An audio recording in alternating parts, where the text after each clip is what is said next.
interpretation. But he never actually said that his position is that Jews and Christians have to affirm the Prophet in some way. He said it might be a possible interpretation.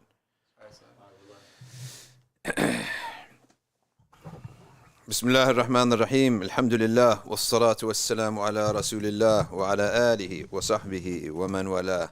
Ladies and gentlemen, welcome to the Safina Society Nothing But Facts live stream, where we are joined by Chief Latif, who you've heard a lot about and you've seen his comments. He is here in the flesh. Okay, and we also have Suhaib, which is like, are you guys both from Atlanta, right? Okay, no relations though, just friends. Okay, Suhaib is from Atlanta. We met him at Umrah. He's been here a couple times. He's hung out. We got Umrah Versi at the booth. We got Ryan here. All these guys in the flesh, and we got Australian sheep in the fur. Okay, as you could see here, look how comfortable this is. I am extremely comfortable. You cannot even imagine. And our guest of honor is sitting on another fur. Our other guest of honor is sitting on kangaroo, right? And so that's how we will begin our program today, which consists of the dua of Wednesdays. Remember, you never leave off an opening that Allah subhanahu wa ta'ala gave you. When Allah opens a door, you go into that door. Don't say, I have nothing to make dua about. First of all, are you the only one that in the world?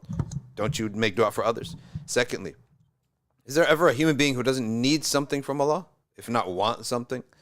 You have to have some intensity. If not for you, then make dua for somebody else, because others can't enter this door. Others haven't been given the gift of awareness, recognition, knowledge. It's not just knowledge, it's awareness, consciousness. To do this dua, to use this hour of ijabah in which Allah subhanahu wa ta'ala, the Messenger sallallahu alaihi wasallam prayed to Allah in this hour, received the answer, and the Sahabi Jabir ibn Abdullah recognized it and realized, he understood the ways of Allah, that Allah ta'ala never answers a dua at a time. That time becomes sacred forever. Tafarras means like he saw that that's the reality of things. The Prophet never told him that. He saw that that's the reality of things. These Sahaba, the Prophet ﷺ did not just teach us by telling us things that happen. He also trained Sahaba who can observe. And they observed that if Allah answered a dua on a certain time, okay, that time is sacred. Right? And therefore he said, anytime that I had an issue, I would wait till Wednesday, and between Dhuhr and Asr, I would make dua.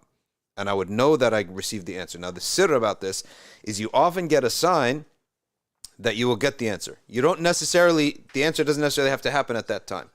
But you will get a signal from Allah subhanahu wa ta'ala, a sign in some way, shape, and form, that your prayer has been answered. Right?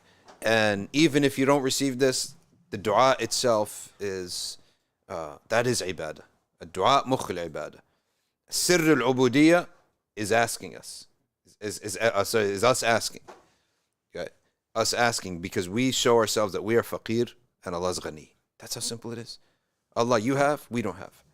You just doing that by itself, it elevates you in the sight of Allah, because Allah says after that, Ud'uni astajib lakum. Call upon me, I answer you. That's the relationship.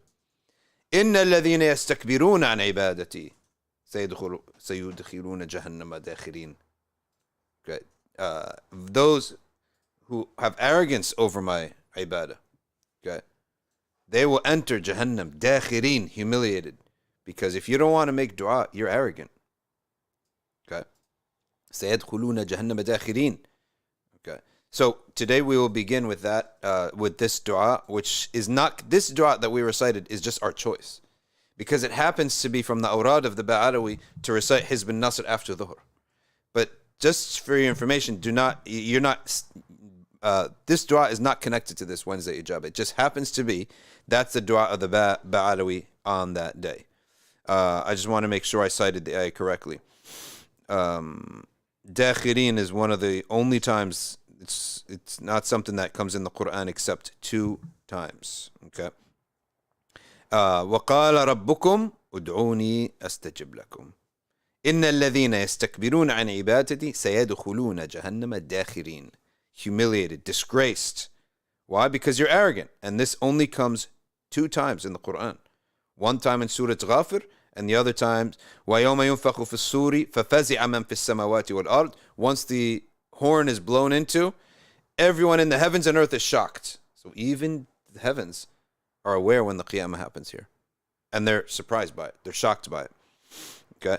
فَفَزِعَ مَنْ فِي السَّمَوَاتِ وَمَنْ فِي الْأَرْضِ إِلَّا مَنْ شَاءَ اللَّهِ. Okay. Except those whom Allah protects. Some said it's all those who fainted for the sake of Allah in this world. That means they came upon an ayah that made them faint. For example, we know Sayyidina Musa AS fainted when the tajalli of Allah came to the mountain, so he will not faint. He will not be shocked upon this. And anyone who saw the word of Allah and fainted, they will have, it may be, and Allah knows best, that they are from those إِلَّا مَنْ شَاءَ اللَّهِ, except those whom Allah preserves. وَكُلٌّ أَتَوْهُ دَاخِرِينَ. In this meaning, it means everyone will come to Allah humbled by His power. When you see the divine power, subhanallah, any tough guy is going to be shocked. You'll be shocked at thunder when it comes down very close to you, like lightning and thunder. You know they're one thing. We separate them because we see the lightning and the sound takes a while to come, so we separate them. What you see and what you hear are not always coming at the same time. But if a thunderbolt comes right near you, it doesn't matter. I don't care who you are. You are in shock. That's nothing but a small, tiny creation. Imagine the nafkh v'sur, the blowing in the horn. And the trumpet, Allah knows best, but I really think it's possible, and it's just one of those permissible theories, is that the universe itself, the world itself, is projected by physicists to be the shape of a trumpet. Yeah. So a nafkh v'sur is blowing to the universe. And that's why it shakes everything up. Doesn't that make sense, actually? If you actually look at how the projections, now the projections of scientists is theoretical. They may come tomorrow and say, no, it's a square. No, it's whatever. No, it's not a trumpet. But if it was correct that their projection of what the universe looks like is that it's a trumpet, right? Then it looks like a trumpet. And the akhiruz zaman, the end time, the final moment of the end, is a nafkh fis-sur, then Allah A'lam, maybe it is like blowing into the trumpet. And this sound, we now know, sound can destroy things. You know how they try to disperse marches now, right? With sound waves. Yeah, because it hurts. It's a wave that nobody hears, and you point it at a group of people, and they hear it, but nobody else hears it. Only if the wave touches you, you hear it. That's how they disperse marches nowadays, right? And it's almost like much better than water, all that stuff, and it's just with sound waves. So sound has a power to destroy things, physically affect you. So that is the meaning of dakhirin, right? Those who are too arrogant to call on Allah, too arrogant to ask for His help and His mercy. Those people that is the sign of one who does not make dua. Why would you not make dua? Except for arrogance, laziness, what have you. Someone feels too comfortable, should never feel too comfortable. You never know okay, you're comfortable. Allah made you comfortable so you can help others. That's how you preserve your comfort. So think of others. هيا نبدأ بالدعاء. بسم الله الرحمن الرحيم. لا إله إلا الله الملك الحق المبين. لا إله إلا الله الملك الحق المبين. لا إله إلا الله الملك الحق المبين. بسم الله الرحمن الرحيم. إنا فتحنا لك فتحا مبينا ليغفر لك الله ما تقدم من ذنبك وما تأخر ويتم نعمته عليك ويهديك صراطا مستقيما وينصرك الله نصرا عزيزا وكان عند الله وجيها في الدنيا والآخرة ومن المقربين وجهت وجهي للذي فطر السماوات والأرض بسم الله الرحمن الرحيم نصر من الله وفتح قريب وبشر المؤمنين يا أيها الذين آمنوا كونوا أنصار الله كما قال عيسى ابن مريم للحواريين من أنصاري إلى الله قال الحواريون نحن أنصار الله الله لا إله إلا هو الحي القيوم لا تأخذه سنة ولا نوم له ما في السماوات وما في الأرض ما ذا الذي يشفع عنده إلا بإذنه يعلم ما بين أيديهم وما خلفهم ولا يحيطون بشيء من علمه إلا بما شاء وسع كرسيه السماوات والأرض ولا يؤوده حفظهما وهو العلي العظيم. بسم الله الرحمن الرحيم. لو أنزلنا هذا القرآن على جبل لرأيته خاشعا متصدعا من خشية الله وتلك الأمثال نضربها للناس لعلهم يتفكرون. هو الله الذي لا إله إلا هو عالم الغيب والشهادة هو الرحمن الرحيم. هو الله الذي لا إله إلا هو الملك القدوس السلام المؤمن المهيمن العزيز الجبار المتكبر سبحان الله عما يشركون. هو الله الخالق البارئ المصور له الأسماء الحسنى يسبح له ما في السماوات والأرض وهو العزيز الحكيم.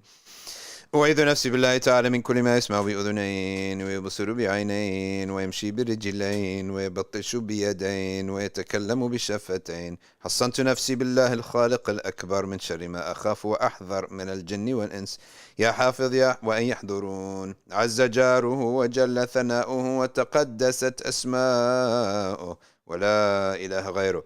اللهم إني أجعلك في نحور أعدائي وأعوذ بك من شرورهم وتحيلهم ومكرهم ومكائدهم.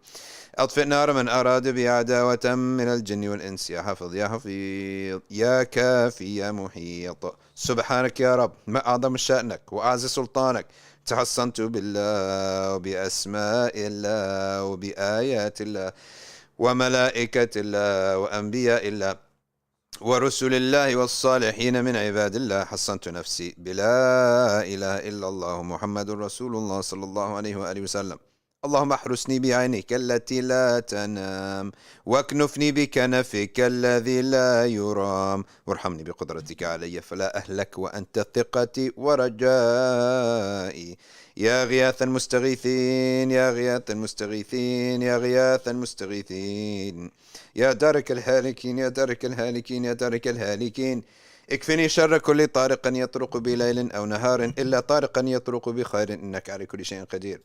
بسم الله أرقي نفسي من كل ما يؤذي ومن كل حاسد. الله شفائي. بسم الله رقيت. اللهم رب الناس اذهب الباس أذهب الباس اشفي أنت الشافي وعافي أنت المعافي لا شفاء إلا شفاؤك شفاء لا يغادر سقما ولا آلما. يا كافي يا وافي يا حميد يا مجيد ارفع عني كل تعب شديد واكفني من الحد والحديد والمرض الشديد والجيش العديد واجعلني نورا من نورك وعزا من عزك ونصرا من نصرك وبهاء من بهائك وعطاء من عطائك وحراسة من حراستك وتأييدا من تأييدك يا ذا الجلال والإكرام والمواهب العظام. أسألك أن تكفيني من شر كل ذي شر إنك أنت الله الخالق الأكبر. وصلى الله على سيدنا محمد وآله وصحبه وسلم تسليما كثيرا طيبا مباركا فيه والحمد لله رب العالمين ظاهرا وباطنا وعلى كل حال يا أرحم الراحمين. Inshallah, we'll take a couple minutes for silent dua.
صلى الله وبارك على سيدنا محمد وعلى آله وصحبه وسلم سبحان ربك رب العزة عما يصفون وسلام على المرسلين والحمد لله رب العالمين. People want to see what Chief Latif looks like. Pan that camera. No. Are you an executive in some company that you need? Let's see what this gentleman looks like.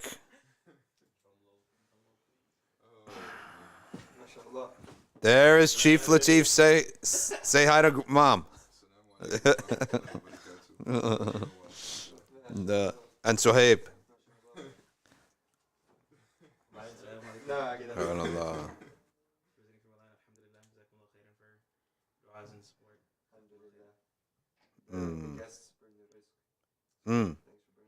Yes.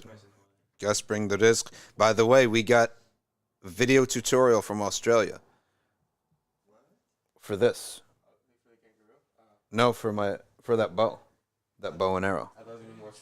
I want our security guard, when he goes outside, he's got a nice jacket that says security with a fur. I want him to wear the bow. Yeah. SubhanAllah. Now listen up, folks. Before we begin, I'm going to read you something from Hashiyat al-Imam al-Bayjuri. Essentially, this is one of our go-to books. If not, it's the Hashiyah, the commentary of Imam al-Bayjuri. Okay. I don't know why they call it a Hashiyah, which is Tuhfat al-Murid. It's a Sharh. So how is it a Hashiyah? It's a Sharh. But they call it Hashiyah to Imam al-Bayjuri. But I only see one Sharh here.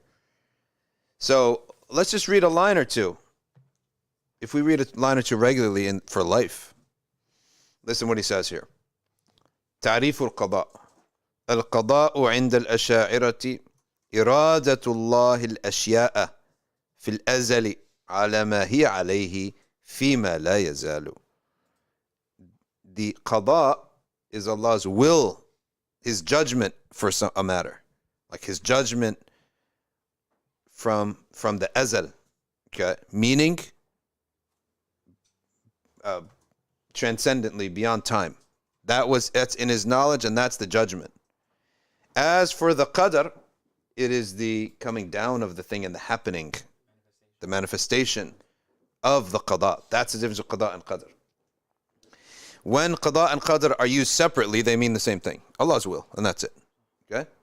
Qadr Allah, qad Allah, it's just they're synonymous. They're used synonymously in the general meaning of Allah has willed it. Okay? But qada, that's qada and that's qadr. What is the opinion in the Maturidiyya? So, القضاء فهو من صفات الذات عندهم.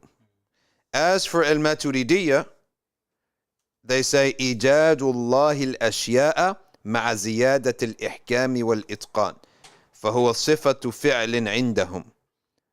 فالقدر حادث والقضاء قديم عند الأشاعرة. You see, قضاء is قديم. It is pre-eternal, forever. It's been this way. The judgment. And it has no form. No physicality. It is the judgment with Allah subhanahu wa ta'ala and His knowledge. But the qadr is hadith. Hadith means something comes into existence. Okay, that's the difference between qada and qadr. Okay. وَلَا كَذَلِكَ عِنْدَ الْمَاتُرِيدِيَّةِ. Okay. I just read you what the Maturidiyya says. We're not going to give much comment so that I don't make a mistake on it. Yes. Isn't that more of their, I guess, one of the very few points where the Maturidis kind of differ with, like the book by Ibn Kamal Pasha, just going over. That this is one of the points that the Ash'ari and the Maturidiyya differ upon? Right. Yeah, it does. They do. Hey, Ryan, are you able to stretch over and... It seems like this window's not closed. It's open a little bit. Yeah, it's like, I don't know if it's open at the top or at the bottom. Would it be... Hadith means comes into existence. Like, would an accident kind of be a good definition No, of it's that? just like something that comes into... Come on. You translate accident as arad. An An accident is different from that. Okay. Okay. An accident is upon a hadith. Ihdith, okay. A hadith is something that comes into existence. It's not pre-eternal. It's a finite thing. It comes into existence. You got it? It has a lock or what? Oh, no. So anything contingent. Is there a lock in the middle? There should be a lock in the middle. That closes, snaps both of them. There's one on the left. وقد حمل الشارح كلام المصنف على مذهب الماتريدية في القدر والقضاء دون مذهب الأشاعرة لأن القضاء في اللغة له نحو معان 7. So قضاء in the language is equivocal, means it has equal meanings, has multiple meanings. أشهرها الحكم, the most famous of it is the judgment. وهو يرجع للفعل, which goes back to the action. فناسب أن يفسر في الاصطلاح بالفعل. Okay. وأما القدر فلم يرد أن معناه في اللغة الفعل. Okay. So قدر does not go back to any verb. Qada goes to a verb, which is to judge, to make a judgment. Qadr does not go back to a verb. فناسب أن لا يفسر في الاصطلاح بالفعل بل بالعلم. So it makes sense that qadr to be connected to a non-verb, which is العلم. وقد نظم العلامة الأجهوري المالكي معنى القضاء والقدر وحكى فيه الخلاف على غير هذا الوجه. And Al-Ajhuri talks about it, that he talks about القضاء والقدر إرادة الله مع التعلق في أزل قضاؤه فحقق والقدر الإيجاد للأشياء. So let me read it there. إرادة الله مع التعلق. It is the judgment, the will of Allah مع التعلق. I don't want to translate that incorrectly, but في أزل تعلق with conditions almost, right? Or ta'alluq with, I'm not going to translate it, with linkage or fi azalin, in pre-eternity.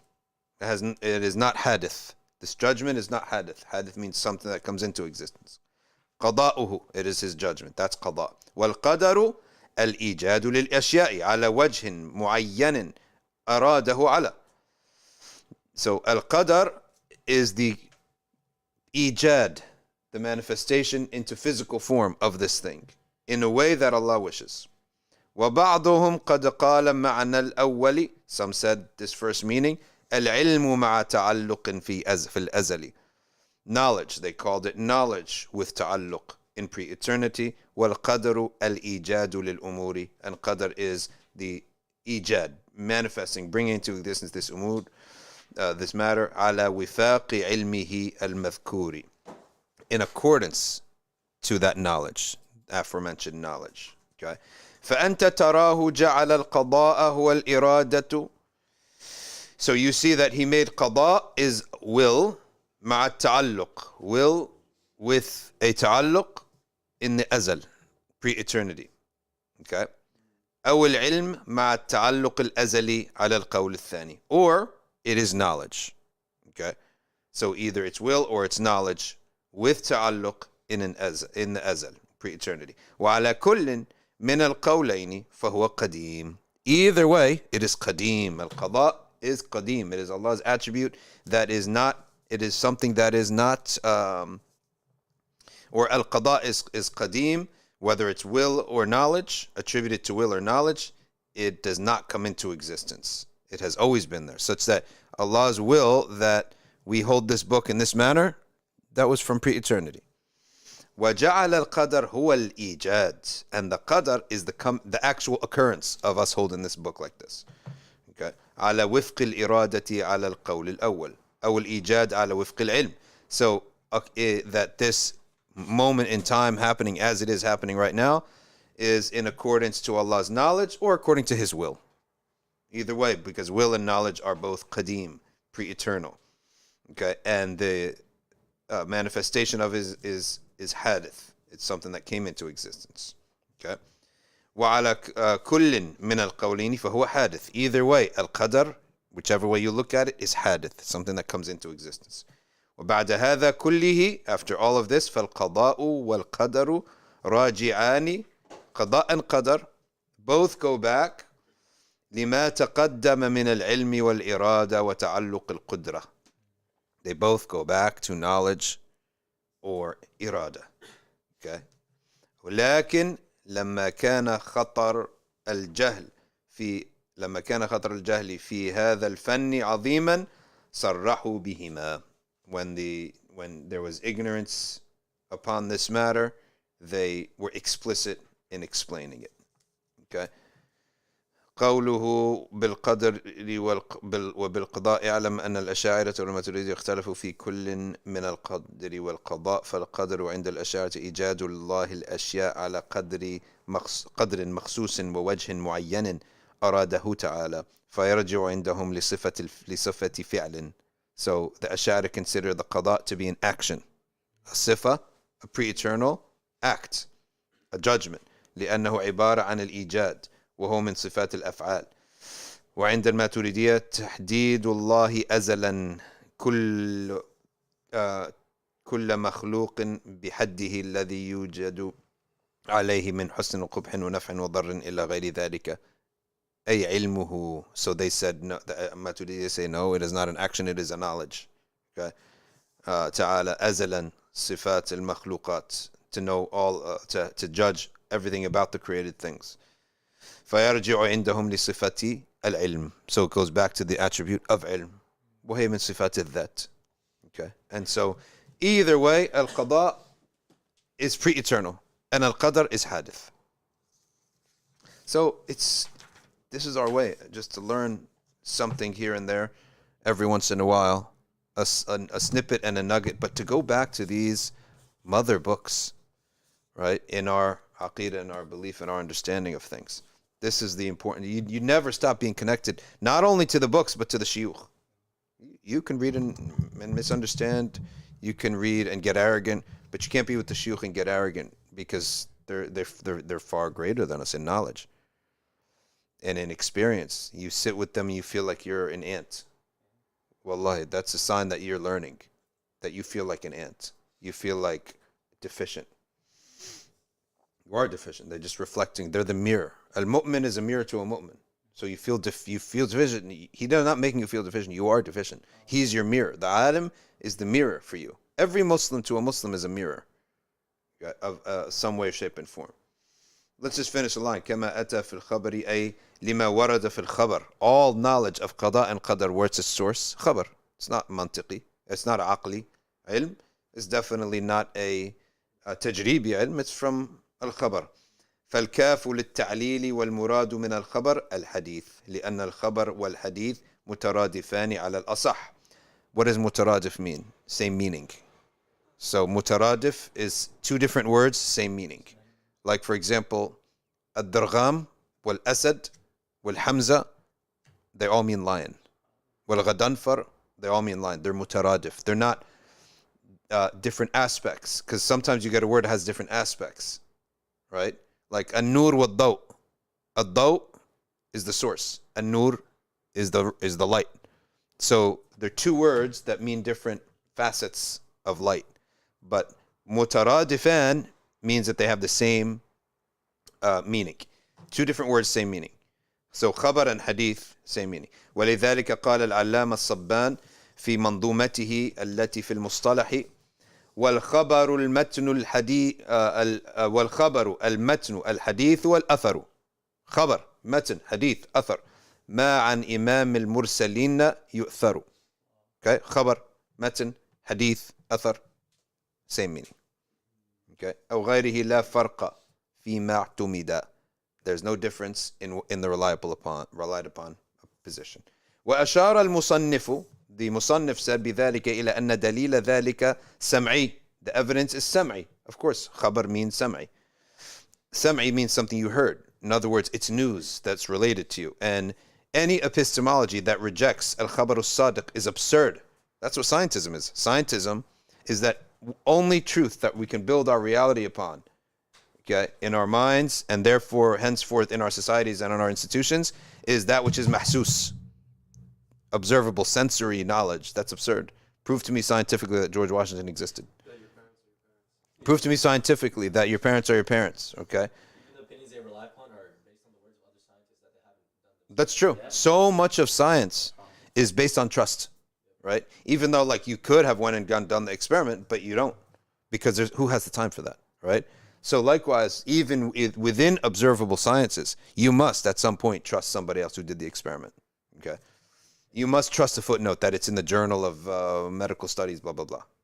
Yep. Funny you say that, looking back at part of the hadith and how we preserved the hadith the hadith and the Quran, I guess, for years, and how that's more reliable than what they claim to be.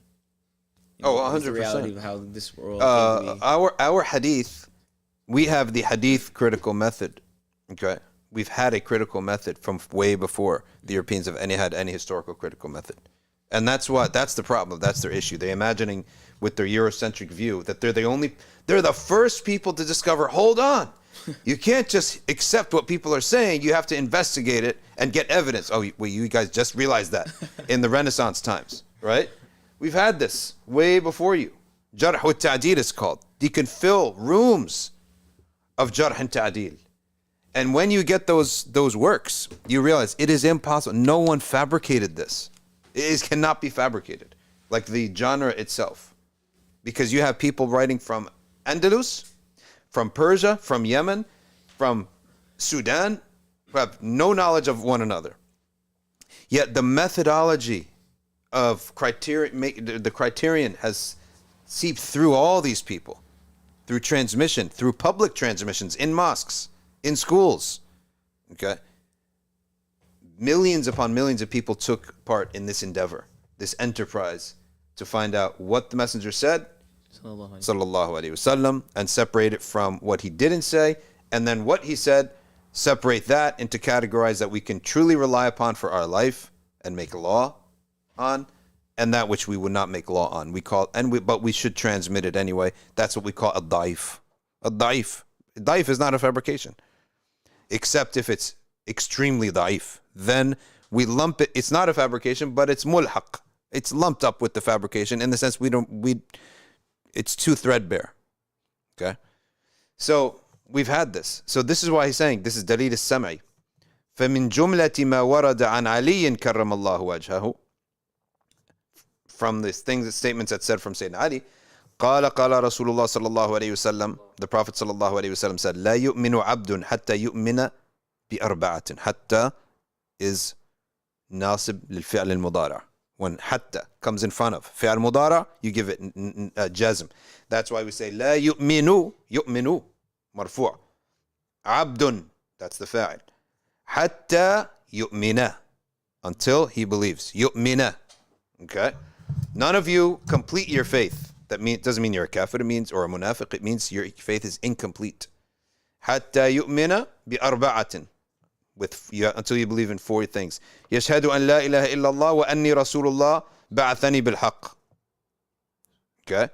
You believe that لا إله إلا الله and that Allah sent me with the truth. ويؤمن, or we can say that يؤمن is تابع لحتى. ويؤمن بالبعث بعد الموت, and believe in resurrection after death.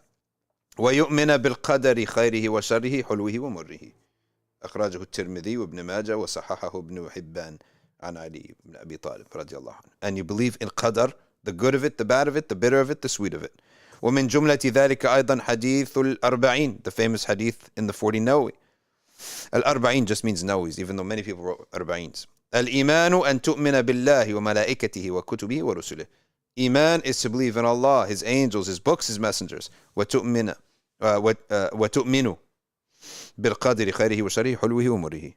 Belief in qadr, good of it, bad of it, sweet of it, bitter of it. Okay? And خيره وشره حلوه ومره. It's good, it's bad, it's sweet, it's bitter. The way I understand it, it's sweet and it's bitter is the explanation of good and bad. Because it's from your perspective. It's not saying, giving a pronouncement of good and bad alone. What is my perspective of good and bad? What is us as humans? Our perspective of good and bad is pain or pleasure, right? Even though with Allah it may be different. The painful thing may be good for you. At the moment, you don't know that. And qadr, belief in qadr, you're tested at the moment, okay? at the moment you have to believe that is from Allah subhanahu wa ta'ala, the good and the bad. That's why, by the way, when ni'mah comes upon you, that is as big a test or bigger than hardship when blessing comes upon you. And that's why anyone who is conscious of being blessed with a thing and ask Allah to write them from the shakirin, the grateful, that is a sign of tawfiq. So when a ni'mah starts coming to you, you start saying, Allahumma aktubni min ash-shakirin. Write that, make me destined to be grateful. Okay. وإنما عولوا على الدليل السمعي هنا لأنه أسهل للعامة. They went back to these ahadith because that is easier for the common Muslim. وإلا فقد علمت مما مر أن القضاء والقدر يرجعان للصفات التي عولوا فيها على الدليل العقلي. Okay, and that Qada and Qadr, the mutakallimin, also went back. They can prove it or bring it, evidence for it, بالدليل العقلي. الدليل العقلي would have to be that if the Creator, we know He has a will, because everything is different. It's not like a robot churning things out. He has irada, and He has qudra, and He has ilm, right?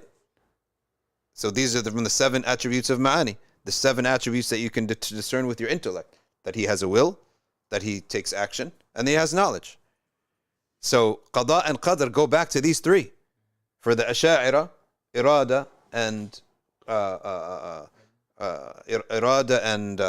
qudra.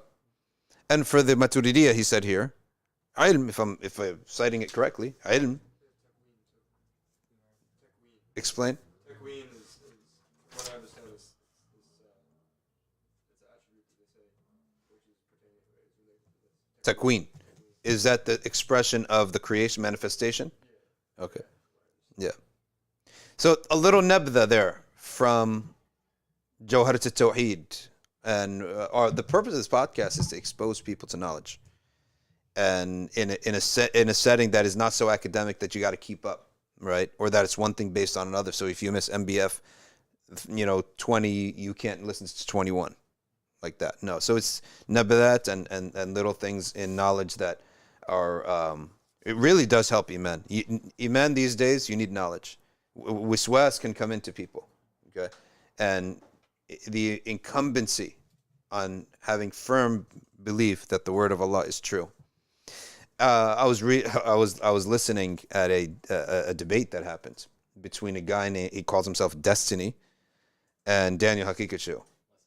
Bro, the guy, Destiny, I'm like, oh, Destiny. Is he going to come with, like, look in some way, shape, and, like, Prince, right? When someone, you got a one name, you got to come out, like, blazing, right? You got to come out with, like, a $100,000 outfit on or something.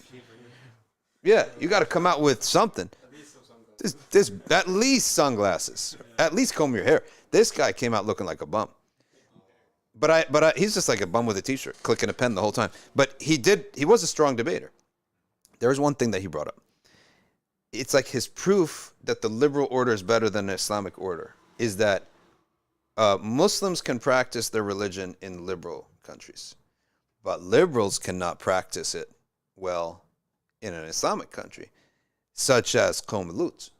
He said, would Qawm Lut be happy in an Islamic country? And I'm thinking to myself, how is this a proof for anything?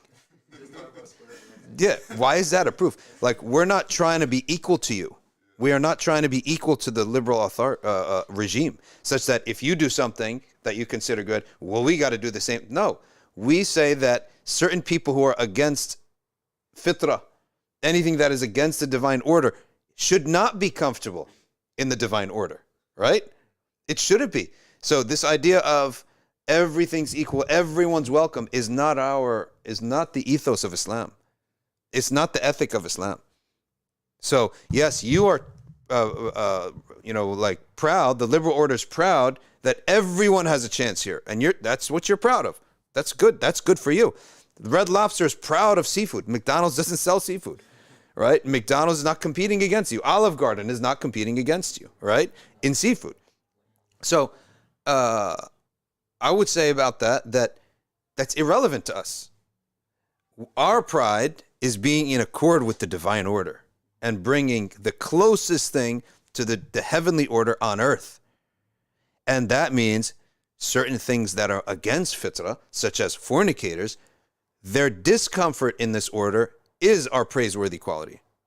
If you are a drug dealer, if you are a drug addict, if you are a fornicator, if you are a whatever else, and you are comfortable in an order, there's a flaw in that order.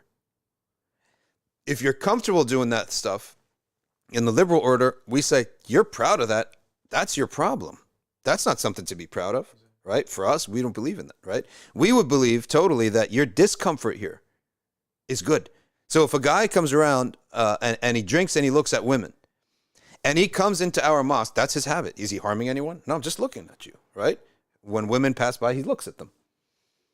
And this guy comes into our masjid and we make him feel uncomfortable because we blame him, we stop him, we don't let him look at women. If he does, we say something to him, okay? Then we don't let him go on the women's side. And he leaves and he says, I was made to feel uncomfortable. I'm not welcome here, right?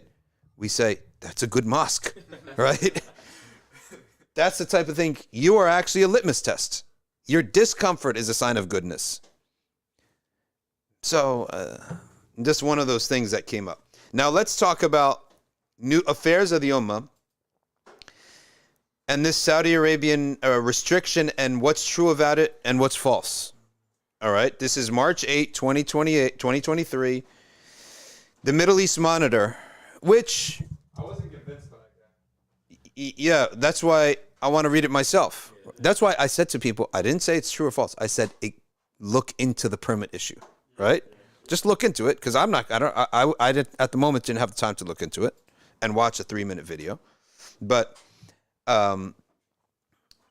Saudi Arabia imposes restriction. Let's see what's true and false. Now, keep in mind, the Middle East Monitor tends to have a slant against Saudi. It's one of the reasons I like them, right? But if we're going to be fair, we have to be fair. And I don't want to get banned from Umrah at the same time. So let's see what this paper says. I did a cursory search. Can you do it, Chief Latif? Seek out where Saudi themselves put their announcement, and let's read it straight from the camel's mouth. Saudi Arabia has announced a set of rules and restrictions on the practice of the holy month of Ramadan in the kingdom this year, including a number of controversial ones, such as the reduction in mosque loudspeakers, surveillance of worshippers wishing to seclude themselves during the month's last 10 days, limitations on donations, and banning filming and broadcasting of prayers within mosques. Okay. In a document released and circulated on Friday by the Minister of Islamic Affairs, Abdul Latif al-Sheikh, you know al-Sheikh was... Yeah, that's the lineage of Ibn Abdul Wahhab. The Islamic holy month of Ramadan is to be regulated by 10 points by which those within the kingdom must abide. Now, why did I care about this at all? Is because our guys are going. They're going for a whole month, including some teenagers. Okay? And go spend the whole month there. Now, am I going to read this? Let me just read the Middle East Monitor's article first. Among these commandments are that imams and muezzins are not absent for extreme necessity. Except for extreme necessity. So what's controversial about that? I can't be absent from NBIC, right? That the Taraweeh evening prayers are not prolonged. That's the Sunnah. The Taraweeh. Now, you can prolong the night, but you shouldn't prolong the rak'ahs. Like, you can pray all night if you want, but the rak'ahs should be shortened. It's better to be shorter rak'ahs than longer. That's why 20 rak'ahs or 36 rak'ahs is actually to shorten the actual rak'ah. And the completion of the tahajjud prayer in the last 10 days of Ramadan before the call to prayer, with a sufficient time so as not to be difficult for worshippers. Why should I be upset at that? This is good, right? Of course you're going to finish it before Fajr. Do you need a mandate to say that? Any Muslim knows how to practice Islam knows that you have to pray tahajjud before Fajr and give time for people to have suhoor. All right, so far so good for Saudi. They're innocent so far. Not that our making them guilty is going to mean anything, but they are fine so far. They also include those such as not using cameras in mosques to photograph the imam and worshippers during the performance of the prayers. What's wrong with that? Are they a sushi dinner that you need to take a picture and a selfie with, right? How do you monitor? How do you control that one? Yeah, I mean, that's stuff you can't control anyway. Well, I guess you're going to have guards telling people, they're going to annoy the people, right? It's going to be annoying. And not transmitting the prayers or broadcasting them in the media of all kinds. I think it's good to broadcast good deeds, right? But if they don't want to broadcast it, that's, again, not the end of the world. Right. When we went there, you know, some of these imams I've always listened to since 5-6 years old. Yeah. And getting like chance to pray behind them was like a dream come true. I'm telling you that a lot of people have that feeling when they hear the shiyukh, right, and then they finally get to go and pray behind them. I think that's a good thing. But if they don't want their guys broadcast, it's not the end of the world. But it's minor. As well as obligating the imam's responsibility for authorizing the i'tikaf, okay, and knowing their data. What's wrong with that? That's not necessarily a crime, because just to know your name, are you allowed to be here, to make sure that there's no, at first, second of all, how are you actually going to know their data? Anyone could forge anything these days. How they Nusuk app. Something like that, maybe. So, if we're going to be fair, at NBIC, if you're going to make i'tikaf, we got to know who you are, what's your phone number, what's your emergency number, what happens if something happens to you, who are we going to call? That's like one of the main reasons. Yeah. If you commit a crime in the masjid and you abuse somebody in the middle of the night, we need to know something about you. Like, we need to know your driver's license. We'll be held liable. We need to have your driver's license to know who you exactly are, so that if something happens to you or you do something bad, we can. So what is wrong with knowing their data? So what does that mean? Having your driver's license, having some official passport picture, right? Something. So far they're innocent. Okay. The ministry also forbade mosques from collecting financial donations for organizing meals to break the fast for fasting people, or for any such meals to be prepared and held in designated areas in mosque courtyards rather than inside the mosque itself. So they're not saying don't feed people. They're just saying don't do it in the mosque. Do it in a courtyard so that you can keep the mosque clean. What the hell's wrong with that, right? You're not saying don't feed people. We're saying here, okay, that you should, for any such meals to be prepared and held in designated areas in mosque courtyards rather than inside the masjid, so you don't soil the house of Allah, and to be conducted under the responsibility of the imam and the muezzin. So no free-for-all of bringing food. What the heck is wrong with this? Now you're dealing with millions of people, hundreds of thousands of people, so people get sick, so that you don't just bring in your leftovers, right, and put them in the masjid. That's chaos. Other controversial rulings, and what other controversial? There's one ruling about the broadcasting the imam that I find to be minorly just a judgment call that I disagree with, but nothing here is bad. Nothing here is wrong. Other controversial rulings announced by the ministry are the limitation on the amount and volume of the loudspeakers emitting the call to prayer. That's not good. The dhikr of Allah should be loud. Right? Because your kufr and your singing and your Rihanna and whoever is you inviting is extremely loud.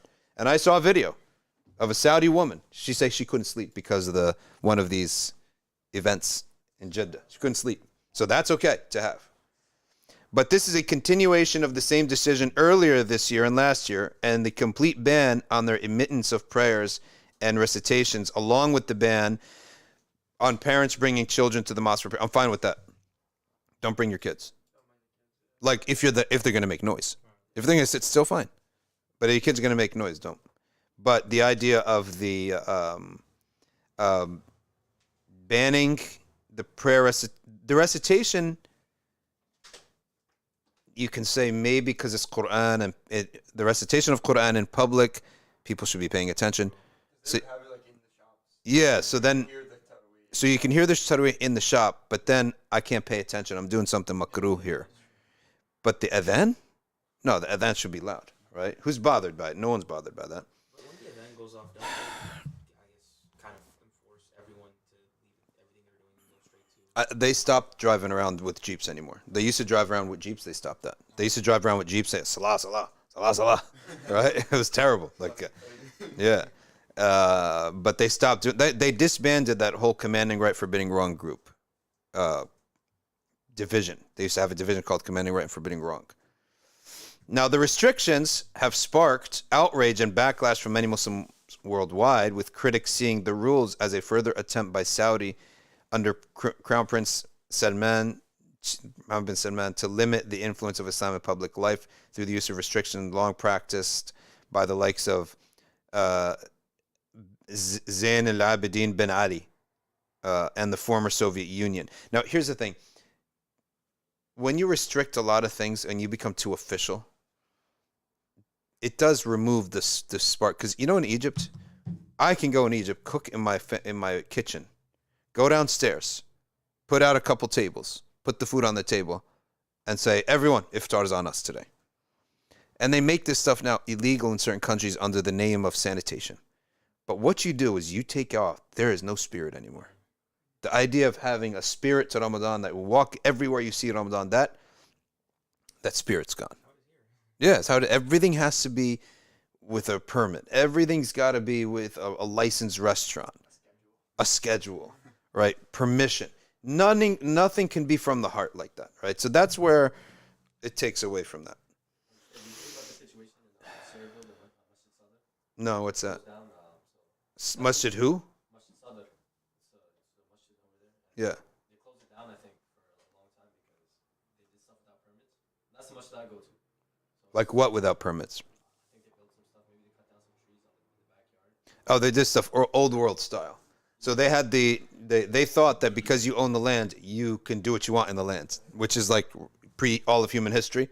But apparently, no. In these civilized societies, you can own the land, but you can't do what you want.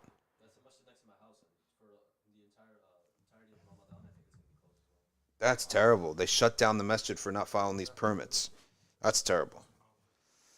All the while, as critics point out, the Saudi government increasingly promotes musical See, that's where the nifaq comes in. They're promoting musical conference. They invite popular Western artists and raunchy cultural figures in an attempt to appeal to international audiences and open the kingdom society. The ministry spokesman, Abdullah al-Anezi, Anezi, brushed away such concerns in a telephone interview with the channel As-Saudiya, just a national kingdom-run TV station, obviously, stating the ministry does not prevent breaking the fast in mosques, but rather organizes it so that there is a responsible to take permission from it, and it will have facilities within the framework of preserving sanctity and cleanliness. See, I don't mind that at all. Makes sense to me. I like order. I like the Turks. You want to enjoy two Islamic ethos, two personality. Go to Morocco, barakah, no order. Go to Turkey, order, right? And both have their own beauty. You go to Turkey, it's predictable. Every masjid will have a bathroom that's clean, that everything is perfect. Okay, you go to Morocco, al barakah, everything is barakah. Egypt is the barakah. Everything is just, but it has a warmth to that too. There's a disorder and a warmth to that chaos too, right? It's their temperament, and the Turks have a different temperament. I think there's right and wrong with that, but I think ultimately, at the end of the day, the Turkish way is the scalable way. You can scale that, and that's what we should go with. If we're ever going to have to take a path, you go the orderly way. Okay, they just like that. They just love to be in order. They have records. They kept records of everything from the Ottoman times. He also addressed the ban on filming and broadcasting prayers to protect platforms from exploitation, and was not issued due to mistrust of imams, preachers, or lecturers, but rather to avoid any mistake of the recitation. Such that if the Quran, you had made a mistake in the Quran, but you were streaming it on your Instagram, wow, you care so much. Then in that case, I mean, the Imam himself, that's a bit. I know. Exactly. Exactly. So aren't you guys actually broadcasting the Taraweeh on the national TV stations, right? Because I remember my wife's grandparents, they didn't go to Taraweeh. They're too old. They used to watch the reruns of Saudi Taraweeh, Mecca, right? Like years ago. Yeah. You know, like on the thingy. So on the okay, now if you're going to Umrah, let's read you some news. This is for people who are going to Umrah. Okay. Umrah permits in Ramadan are now available via nusuk. If you want to do Umrah, Saudi Arabia has said that permits for performing Umrah, okay, during the upcoming month of Ramadan can be issued via an electronic platform aimed to facilitate services for the Umrah, for the Haramain al-Sharifain. The Saudi Ministry of Hajj and Umrah called on Muslims wishing to undertake Umrah in Ramadan to use the Nusuk app. Okay, it will issue the permit. Just go to download the app from all the mobile carriers. Nusuk.sa. You can also get it online, just as in a browser. Nusuk.sa is a platform that enables Muslims to do this. Okay, that's not really news, but khalas, that's in case you want to do that. What else is news? There is no cap on Umrah this year. That's news. No lying. Okay, okay, no lying, but no limit on the number of people undertaking Umrah this year. No limits. So as long you just have to have the app. And by the way, when you go to Umrah, you can only go to the bottom sahn, the area of the haram if you're in ihram, if you're mu'tamir. Okay, so some people just put the ihram on, and they're not in Umrah. They need to be in the bottom there, so they just put ihram on and they go. Yeah, that helped out a lot. Okay. You wouldn't say that's wrong. What's I just that's my clothes. I want to dress like Gandhi today, right? What's my clothes, right? That's it. And they've asked you, are you on Umrah? Yes, the general gist of this trip is Umrah, right? The general purpose of this trip is Umrah. I didn't come here to see the Muka'ab. I came here to see the Kaaba. You guys know what the Muka'ab is? Is the Abraha-like structure that he plans to build in Riyadh. It's a Kaaba, essentially. Gold, right? Is that confirmed, or is it just like... No, it's confirmed that he put the plans, but he's got plans for a million things. Stuff not even happening. Mecca itself, the construction has been going for 10 years, and nothing's getting done. And by the way, I don't know what's going on. The different sections of the haram have different designs. It bothers me. Yeah, that is true. Right? Yeah. One of them is blue and gold. You go on, it's all white. Another one's white and black. Every section of the haram now, it's almost like different people are responsible and hire different designers. It's making me dizzy. And you might say, that's superficial. It's not superficial. If you got an eye for these things, I can't stand it. Yeah. Right? You can't have one section is blue and gold. Another section is all white. Another section is black and white. Another section is gray and green. Pick one. What if it's right? Like, you know how make one design for the whole thing. What'd you say? During the time of the, earlier, when they had four different, they had like around 4 different corners. Yeah, that's not their intention. The Maliki gates of Shafi'is. Yeah, that's not their intention. I'll tell you what it should be. It should be all of it pure white with white etching. Yeah, pure white. Right, and they're etching everything in. So etch it in, and that'll give you the color, like a gradient. But it should all be one design, and that design should be white. You represent the Umma, you represent the house of Allah, and then the Kaaba pops out of that. Right, so everything's white, and the Kaaba just pops out. That's how it should be. Okay. What's up with the line and all those other things that he's planning on building? The line is a city. The line is a city. That it's another one of those, architectural, imaginative things, which to me, it would make more sense if you did it a circle, right? So that going from point A to point B, there would be a maximum length. So if I want to go from one end to the next of the line, I got to go the whole way. Whereas if it was round, first of all, it'd look prettier, but it'd be more practical. You cut the distance in half. But circling the glass and stuff would probably be really difficult to do. Because I think they're making it out of glass. Yeah. But wouldn't it just be panel, right? It's a $1 billion imagination anyway, right? So they might as well make it in a circle, but they want to make that line. The Muka'ab thing, I don't know. Should I read it or should I get kicked out of the Haramain al-Sharifain? Because when I discovered they have a profile about nothing but facts. You know that? Oh, no. Yeah, they have a profile for us. Yeah, they have a profile. Okay, and so I'm not, as the youth would say today, I'm not trying to get banned. In my generation, we would just say, I don't want to get banned. But you guys have to, I'm not trying to get banned. Okay. I'm not what? Finna get banned. Finning? Finna. Trying that turned to finna. Which is what, fixing to or what? Yeah, basically like a fast way of saying it. Okay. Oh, okay. So I'm not trying to get myself banned here. But the Muka'ab looks like this, okay? And it could fit 20, what does it say here? 20 Empire State Buildings inside of it. Yeah, it's not a building. It's the structure that holds all the buildings. And inside of it will be entertainment center, essentially. Dhikr Iblis, basically. His dhikr is entertainment. And there will be stuff on the roof. So, and they're basically trying to create this, it's an indoor city, essentially. So to adjust the temperature, essentially. In Riyadh, the temperature, the dryness of the air, all that stuff. And it's a grand plan of the new Murabba development, but the building is called the Muka'ab, okay, and the world's largest modern downtown, essentially, okay. And it's a colossal structure, nothing short out of a scene from sci-fi.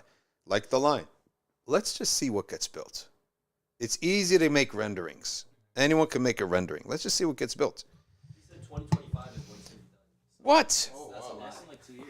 Yeah, that's in like 2 years. I think 2030, 2025. They have a big plan for 2030, like the Vision 2030, like in Medina especially, where they're trying to make that.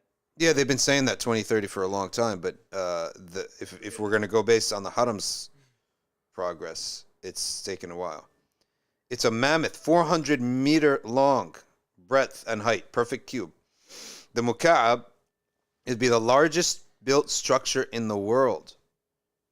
Abraha would be proud. It is being built in the classic Najdi architectural style and will have, what is that, tents? Right? What's classic about, you start building buildings 20 years ago, right? Well, wouldn't this place deserts and tents only 100 years ago? Okay, so I guess put leather on it. The world's first immersive experiential destination with outstanding tech and digital innovation. Mars one day, transport you to Mars one day, as per the video. The Muka'ab is expected to accommodate a massive tower seated on a spiraled base, like what they call what was it called? A vizirat, a guzarat? What is the Iraqi thing, that Persian thing? Juzarat, or whatever it's called? Camera. You know what I'm talking about, right? The Zuggurat. Zuggurats. It's what the, like a staircase around it. Yeah. Okay. And has unparalleled vistas all around. Vista of what? Sand? Vista. Go all the way to the top and look. Look at what? Sand? 2 million square meters of lavish hospitality and entertainment. The interiors of this unimaginable building will be walls with floor-to-ceiling video screens. Of video screens the height of the Empire State Building. Okay. Used for projections. Thus, you might be able to be looking at the world's largest Xbox. Okay, the Muka'ab, gateway to another world. Be careful what you ask for. Not all worlds are good. Like, spirituality. I'm spiritual. Iblis is spiritual, right? He's of the spiritual dimension. So be careful what you ask for. It aims to bring premium retail, residential, hospitality, dining, entertainment. You and those around you step into a new reality. Although created in a cubic shape to ensure maximum utilization of space and broaden the horizons of Riyadh, the Saudi government has come under criticism for constructing something similar to the Kaaba in Mecca. The Muka'ab glitters brightly as the crown jewel of the new Murabba project. Riyadh's latest urban development project shall provide more than 25 million square kilometers of floor area. By the way, there's nothing architecturally impossible about this. Like, there's no architectural innovation here. You're just building a wall, and then you're repeating that, 1, 2, 3, 4 times. Ceiling is 5. What's hard about that? And then build stuff inside of it. Like, the only question is the foundation, right? But they already solved that problem. Pour a bunch of cement. It is also slated to have a museum, a tech and design university, a school, a college, Okay, a multi-purpose theater, and 80 entertainment and cultural venues. Okay, the news outlet also says that the new Murabba shall offer a 15-minute walking radius with its own internal transport system. It must be electric because where the fumes going to go. Additionally, the airport will be a 20-minute drive away. If you are thinking about when can visitors actually experience this upcoming Middle East wonder, the Muka'ab will be unveiled in 2030 under the leadership of Crown Prince Yunus, inshallah. All right, who's funding it? Obviously, whatever, blah, blah, blah, who cares about who's funding it? But that's the idea of this Muka'ab, and Muslims are concerned of the concept of building literally something that looks exactly like the Kaaba. Exactly like the Kaaba. Okay, I mean, look at the picture. So that's the idea. For the Saudi intelligence, I'm just selling the news. Okay? May Allah guide us and you. Right? I'm just telling people the news. Okay? All right, 400 meters up and across an exact cubic form. All right? So, all right, let's go to 5 Pillars UK and see what's going on in the news there before we move to Q&A. We need an American version of this. Okay. Muslims across Europe urged to boycott Israeli dates this Ramadan. What companies are selling Israeli dates? Friends of Al-Aqsa has launched its annual campaign not to buy Israeli dates. Check the label, they're saying. All you need to do is check the label to avoid buying dates from Israel, including dates labeled 5 Pillars. Stop with the pop-ups. You know the pop-up when you go on a website and it pops up to check your email, right? That's one of the worst things on my phone. Yeah, cannot hit X. It's so small, I can't hit. And you're waiting for it's a pop-up that takes time. I got to wait 3 seconds. Okay, it says here, if it's labeled from Israel, the West Bank, or Jordan Valley, don't get these dates. Okay? Israel is the largest producer of the medjool dates, with 50% of them coming from Israel. I think the other 50% out of California. Medjool, get them from California. You can still get them. I like to break my fast over those because I have to have milk though. It's too sweet. The medjool is too sweet and too chunky. I remember a brother who he took the hadith of eating 7 dates in the morning. You know, the Prophet said the ajwa dates is the least sweet, and it's the smallest date that's the size of a grape. You have to have 7. You can't have 1 or it's nothing, right? This brother was having 7 medjool dates every morning until someone stopped him, like, you're going to get diabetes from this.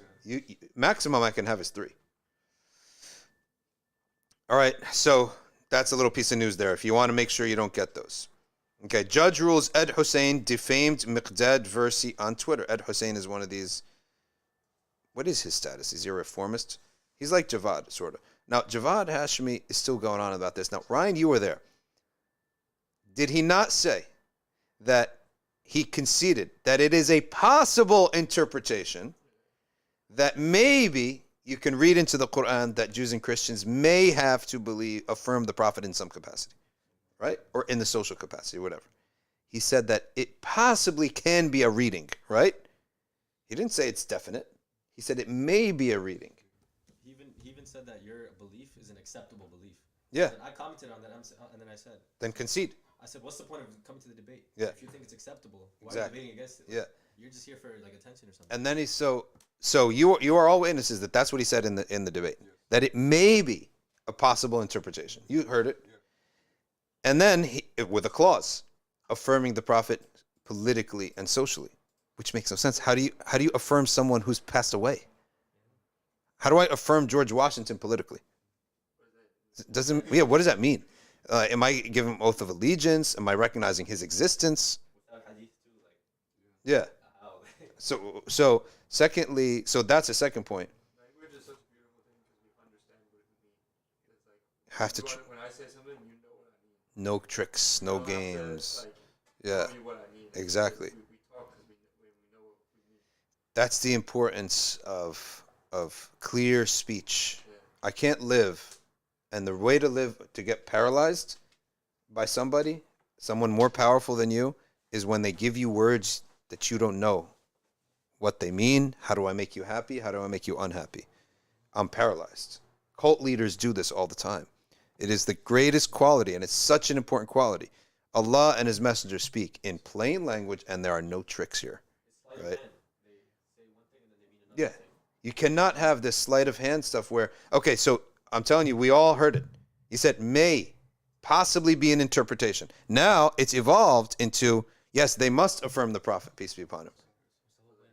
Then what was the point then? Well, no. Then I said, okay, listen, he's telling me you didn't understand. You didn't bother to pay attention. You are straw manning. You are misinterpreting. You know what I'll tell him? I want to tell him, I concede all that.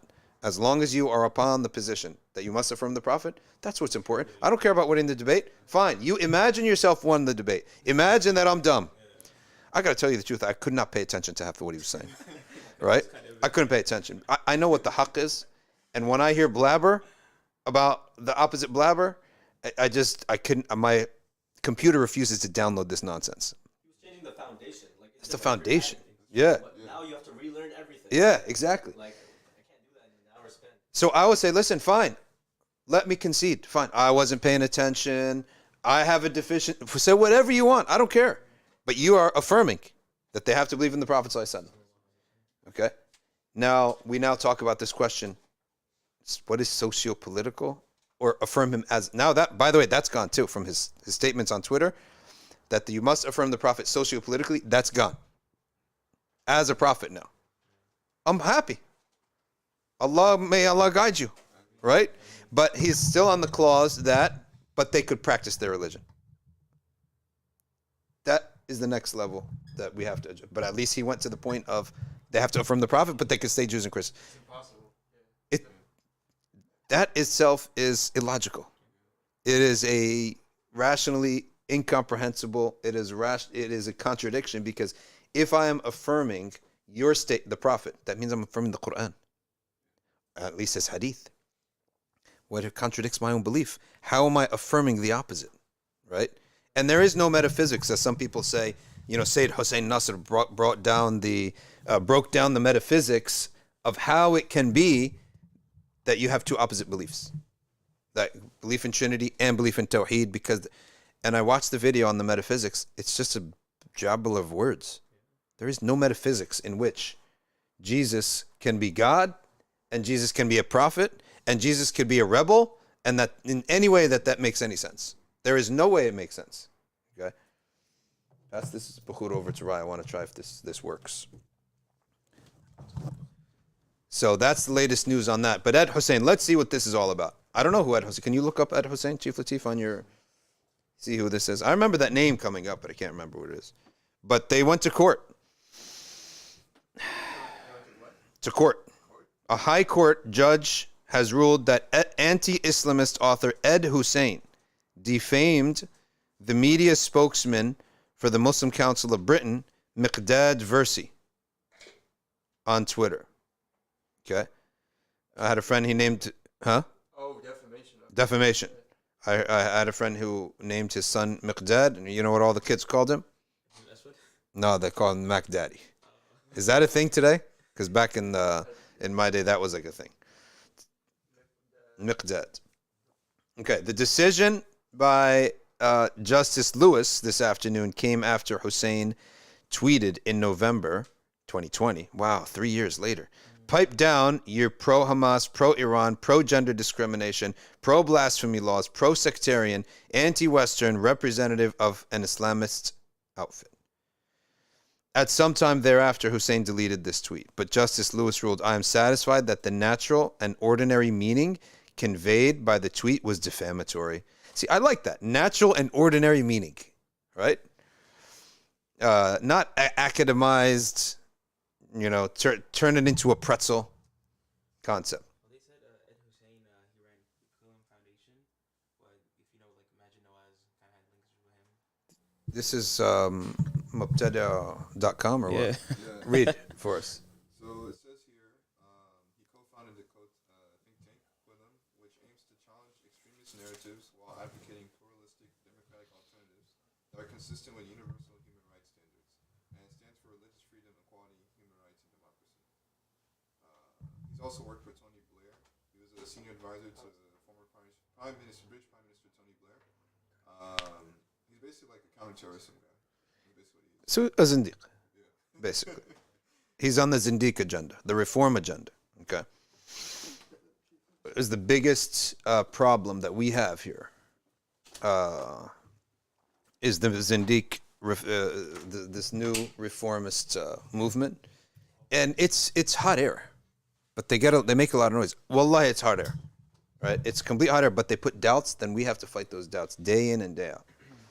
Tafaddal. Do you think that these people actually believe they're like quote-unquote reformist reviews, or they're just like They're playing games? Yeah, they're just trying to like confuse Muslims.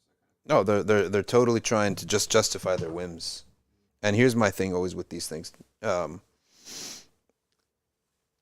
do you think you're fooling? You're not fooling Allah subhanahu wa ta'ala with this nonsense.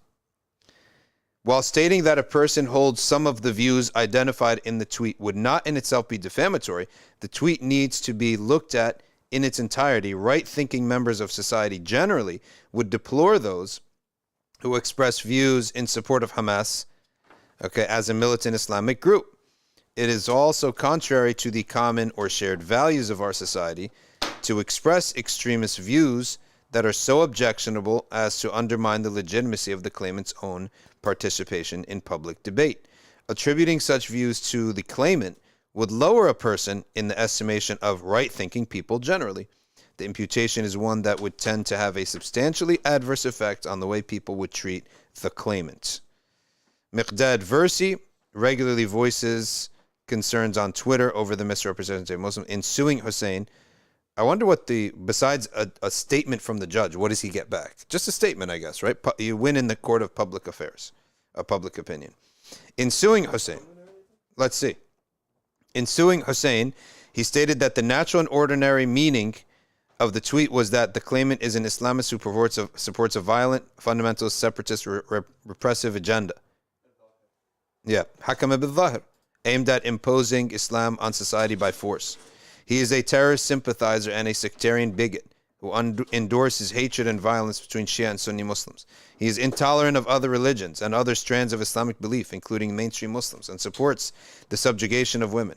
His beliefs are incompatible with modern Western democratic values, and he promotes enemies of the West.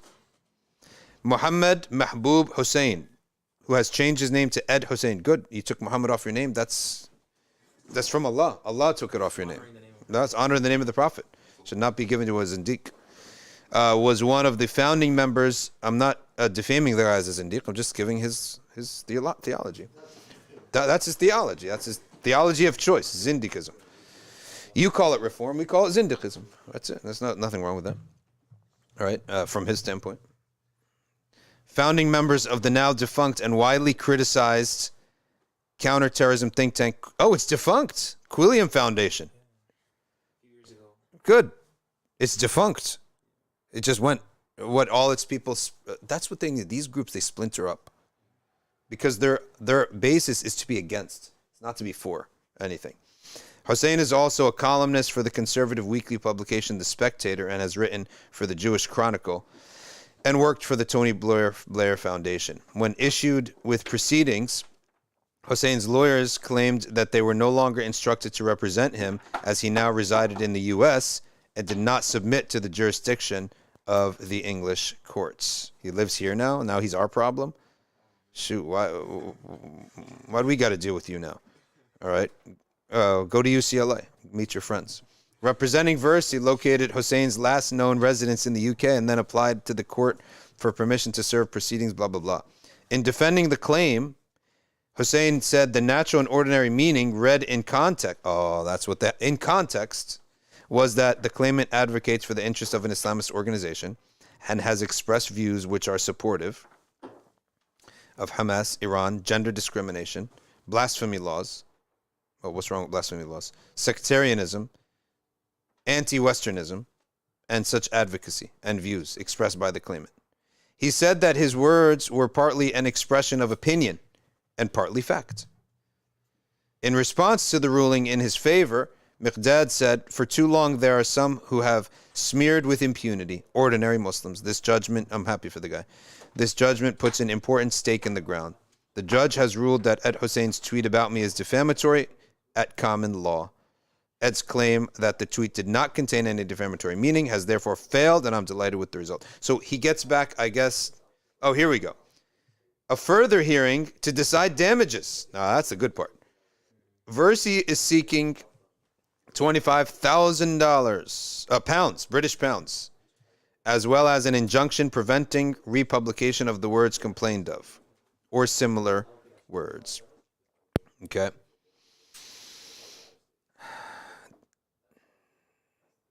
Okay. So he wants 25 quid. All right. As they call it here. Let's read this one. Some people have different things to say about this guy. His name is Sherman Burgess, Australian far-right activist, embraces Islam because he's sick of Western degeneracy. Okay, let's see what he's all about. I think someone had posted about this guy that they're suspicious of him because he advocates violence. They're going to get Muslims in trouble. Let's see if it's the same person. Sherman Burgess became a national figure for his role in the far-right group, the United Patriots Front, Reclaim Australia, and the Australian Defence League over the last decade. Okay? But on his Instagram account, he has posted a video saying that Christianity has failed the West, while Islam still stands up for traditional values. He said, the reason I came to Islam is because I've seen the degeneracy in the West. I don't like the rampant alcoholism, the drug taking, sleeping around. I believe the West has lost its values big time. Christianity has failed the West, like a lot of other Muslims have said. It's not strong enough to defend the West, and this is because of its inability to act and protect its people, protect its congregation, protect its clergy. It just really angered me that there's so many of these Christians and they are seeing what is happening to traditional values and morals. Forget that. There's LGBT churches now. Okay? And I've noticed in the Muslim communities here in Australia, especially in West Sydney, they get on top of it. And if something, especially what the LGBT is doing at the moment, the Muslims were onto it, and they chase these people out of the suburbs. And they don't just sit back in the mosque and talk about it. They know that if this gets hold in the Muslim areas, okay, it will be all over for them too. So, Qawm Lut, the reason Allah has put it on the earth is to show that there will be no ummah that can stop it except the ummah of Islam. And that means enough of the Muslims, because not all of the Muslims will stop it. Some of them will welcome it, and some will be that too. The Prophet told us that whatever path that they, Jews and Christians, go on, you'll go on that path too. Means some of the Muslims. We concede that. But enough that it is noticeable. Muslims will, in general, okay, put a wall up against this thing. That's what I think is the wisdom of Qawm Lut, to erase all other competitions. Show the world nobody can stand up to them except Islam. The ummah, meaning enough of the ummah to make it noticeable in the world. It's not going to be all of the ummah, because a lot of them will concede to this and fail at it. Yeah. So what necessarily does that look like in our context? And I had a discussion with a friend, and he was kind of the thought process of, just let them be them, don't do their thing, we're going to worry about us. But at least the way I'm thinking is more like, just because people, no one has the right to disobey Allah subhanahu wa ta'ala. So if people are out there doing their thing per se, then we should say something about it, do something about it, make action to make it known that, we're not okay with this kind of thing, and we're not going to let this thing perpetuate in society. So I was just kind of wondering how you the society for us, you all heard his question? What is that? What does it mean putting up a wall? How does this take form? It takes shape, quite simply, that in our communities with our kids, right? We can show that we can make one person stop it in himself. He transmit that to his son. The women transmit that to their daughters. The sisters all together repeat over and over that we are submitted to Allah subhanahu wa ta'ala. You can't just repeat it. You got to taste it. You have to taste the value of this. Okay? we have to taste it. We got to transmit the products of Allah and His Messenger, sukoon, sakina, into our children, into our communities, into one another. Okay? That is gonna, you lose that if you go outside these boundaries. And we end up with a community that doesn't want this thing. We don't want fornication. In it with heterosexual. Well, I don't want it because I'm going to lose this. Okay?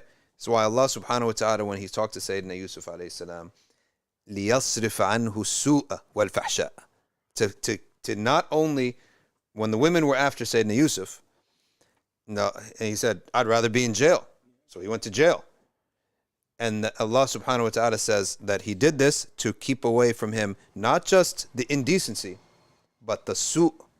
You will be harmed by this. And when our children and our community taste the sweetness of dhikr, and the sweetness of ta'ah, the sweetness of siyam, Ramadan, and the sweetness of iman and Quran and deen and suhbah, and good families, like good relations with your parents has a calmness to it. Bad relations with your parents has a stress to it. Once they taste this, and you realize, listen, this is not an accident. This is the result of ta'ah, that you live according to the heavenly way. They will not want that stuff. That is a sign. That's how we have blocked it off. We block it off from ourselves, right? And our children, our communities. That's the sign of that. That people could come in and see perfectly, mentally well, healthy youth, shabab, but they're on a different wavelength. Okay? They're not going to be tempted. That's why this religion is all in one. You can't just have refutation. You have to supplant it with a great product. Like the Umrah trip, right? They tasted the sweetness of Iman. ذَاقَ حَلَاوَةَ الْإِيمَانِ, the Prophet ﷺ said. That's our product. If it's not there, then we just have words. We just have angry people. And when you burn out of that, you're just going to go and follow the crowd and become a liberal. وَلَيَعْذُ بِاللَّهِ. Muslims are the most protective of traditional family values, which has really made me respect them and has made me become a Muslim myself. I like the fact that Islam has spiritual grounding, Islam has peace of mind, Islam has all these great things that the West originally used to have under Christianity. But Christianity lost its way. It's not protected by Allah. That's why. This religion is protected by Allah. There will always be pockets of Muslims who represent the Messenger sallallahu alaihi wasallam, takarruman lin-Nabi sallallahu alaihi wasallam, as a karama for the Prophet, takarrum for the Prophet, a gift for the Prophet. Okay, وَالضُّحَى وَاللَّيْلِ إِذَا سَجَى مَا وَدَّعَكَ رَبُّكَ وَمَا قَلَى. Allah will never abandon the Prophet. That means He will never abandon His ummah too. Okay, because the Prophet loves his ummah. وَلَسَوْفَ يُعْطِيكَ رَبُّكَ فَتَرْضَى. The Prophet will always have something that makes him happy. Okay, guaranteed. And our question is, can we join it? Where is it so we can be part of it? You want to say something? Go ahead. His statement he made, I guess how Islam, the traditional family values, I guess kind of attracted him. I guess that is a really good thing. Mm-hmm. But, and this might be a bit off point, but, you kind of see these new wave of like, misogynists, like quote unquote, and, kind of, see how Islam is structured and whatnot, kind of almost abuse that basically and enter in the deen and whatnot. So if they enter into the deen properly, they'll be fixed. Right. You have to be fixed. You got to be corrected. Right? If you enter the deen, udkhulu fi silmi kaffa. Okay? Enter this deen, all of it. If he makes a mistake, he'll be corrected. If he's only entering Islam because you have structure and then he discovers, oh, you have liberals too, I'm out. I'm telling you from now we have liberals. I'm telling you from now we have zindiqs, we have reformers. But they will not be the winning, they will not prevail at the end. Right. They will exist. They will do harm. They will not prevail. And you will always have strong pockets representing the way of the Prophet sallallahu alaihi wasallam. Okay? And you have entered Islam. And you know one of the things I like about some of these like MMA guys? Yeah. Like you could talk to them, you could tell them straight things. Right. And they're not going to be like, they're not so sensitive. Like I could tell them, listen, you have flaws. You have an ego. Certain things in Islam you will not like. You have to control yourself. You have to submit. You have to understand Islam means submission. Allah is stronger than you, and He is telling you, you submit to me, I don't submit to you. I judge you, you don't judge me. You can't say that if a soft wokey becomes a Muslim or a soft person becomes a Muslim. Okay? And it's not that, it's that his upbringing was not right. He was brought up with entitlement. The type of person who's raised with entitlement, you can't talk to him. Okay? That's why I tried to raise my kids with as a philosophy. They should have privilege, but they should not have the mentality of privilege. In other words, I want you to do all the clubs and all the things that gives you a rich life experience, but I don't want you to have the mentality of privilege. Nothing you own here is yours. I could take it all right now. Okay? Nothing that you hear here, I could take it all away at any minute. I can disallow you to go to any of these things. You cannot have the mentality of privilege, but I want you to have the life. I want you to have that life because it's better for you. You have a lot of things to draw on. You can go on. Firstly, how do you know that we won't be poor in 10 years? And we won't have the chance. And you'll never have those memories now, right? So you take advantage of it when you have it. But they got to have the mentality that, no, you better work. You're going to do chores. You're not entitled to jack. Okay? You're not entitled to anything. Okay, if I want Saturday and give you a list of chores that take you 8 hours, I can do that, and I will do it. Okay, there's no problem with that. The garage needs cleaning. Why do we get cleaning, ladies, when we have you, right? Okay, the basement needs to be done, right? There's cobwebs in the basement. The closets, there's plenty of work. Okay, so do not have the mentality of entitlement. And now listen, when they do something wrong, I'm going to tell them face to face, this is unacceptable. You're not doing this is messed up. Or the way you're doing this is wrong. And I'm going to look at your face. If I see your face squirming, twitching, I don't want any of that. Right? Accept it. And don't be upset about it. If I don't correct you, and I try to correct you in a nice way, but if I don't correct you, I'm not doing my job in front of Allah subhanahu wa ta'ala. And I try not to do it harshly. It's sort of awkward, even as a parent. It's especially when they grow older. It's awkward. I don't want to have a confrontation. But if I see you doing something wrong, like praying wrong, or not cleaning up right, or not studying, or being on your phone too much, and they have a restricted phone anyway, I have to say something. Allah's watching me as a parent. I'm more afraid of that judgment from Allah than of you. And that's what moves me to say something. I'm a fear of Allah more than a fear of you. And the fear of Allah here means, if I let this creature go on like deviate, I'm going to pay the price, right? I got to bring him in line. So Allah has made us afraid of that bad thing happening. That's what motivates. So I said, listen, you're not going to like this. I'm taking your phone away. I'm doing this. You're doing these chores. You're not going here. You're out of this. This not happen all the time, but every 6 weeks, every 5 weeks, every 2 months, that clash has to happen. They're driving like driving a car, but they're driving off, right? I got to pull you back. They might not enjoy it, but I have to do it. I don't like doing it, but I have to do it. And I don't want to see you frown the rest of the day. No, none of that. Okay? And then, you know what my dad used to do? Right there on the spot, he said, okay, this discussion is over.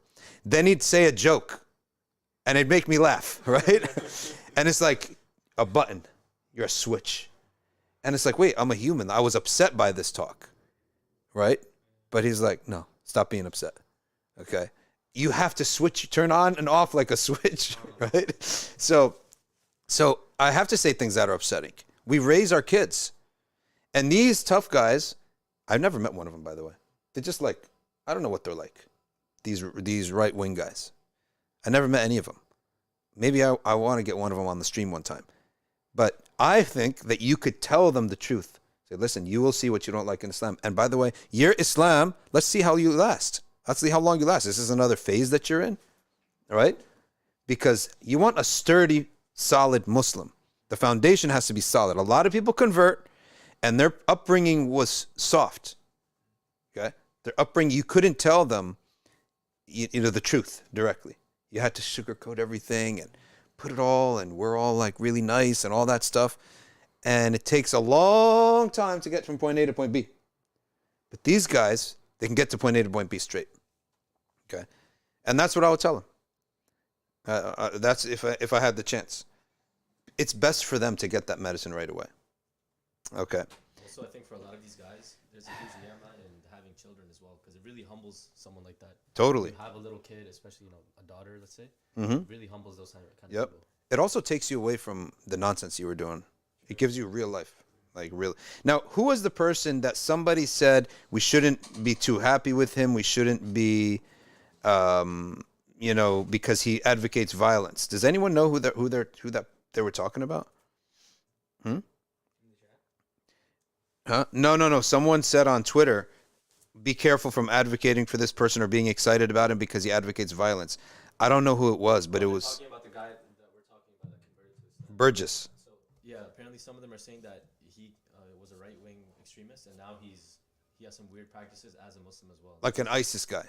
I don't know about ISIS, but they're saying that he's advocating for extremist practices. I don't know, Allahu Alam, but that's what they're claiming. Political? Yeah, so if you could look that up, that would be interesting. All right, we only have time for a few comments and questions. Yeah, open up the Instagram and let me know.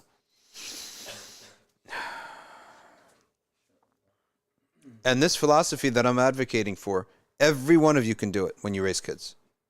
There's nothing special. There's no secret barakah. There's no secret mysticism.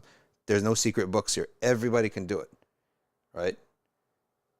Like there should not be any hesitation on my part or your part for me to tell you that the phone, let's say, forget the phone, let's take anything else, that a privilege that I have allowed it to you is no longer allowed for you. Okay? But I should tell you why. And I should have given you warnings too. Like, listen, if you fail school, you can't go on the trip. You failed one quiz. You got a C on another quiz. I give you the warning. Now it's time. You have to taste the punishment now, or the consequence of it. And it should really be, this is very few and far in between, because otherwise they'll hate you. It's irrational that they'll hate you, but it's the reality. You have to live with that. Not all realities are rational. You have to interact with the irrational, and you have to, because we're human beings, you have to account for the irrational, right? And you can't have your kids hating you. Habaib said, be very careful that your kids that your kids fear you or hate you. So all this is couched in a lot of softness and freedoms. But there's limits to everything. You can't damage yourself. Iqra. Questions? Akram says, Sahih Muslim, Prophet ﷺ saw a woman. So he came to his wife, Zainab, as she was tanning leather. What? I don't know. I have to read this hadith. Sheikh, have you looked into ilm al-awfaaq? Not only cursorily. I don't really believe in the ta'weedh with numbers. Say what you want. Say whoever did it. I'm not buying it until someone gives me a proper explanation. You think if I write 786, Bismillah ar-Rahman ar-Rahim, the code for 786, you know that? Bismillah ar-Rahman ar-Rahim, the numerology of it is 786. Though if I write 786, I'm going to be protected. I'm not buying that, right? I don't do Syriac, numerology, or hieroglyphics. Okay? In my ta'weedh. I'm sorry to tell you, I just don't do it. The Prophet said, A'udhu bi kalimat illa ittammat. The words of Allah. In written form or oral form? Read me something from Instagram. Honestly, they're not even asking. Huh? They're not even asking. Okay. Was Musa killing the man a major sin? No, it was an accident. Did Sajdah Sahw twice because I wasn't sure how many sajdah for the first one. Is prayer valid? What do you mean the first one?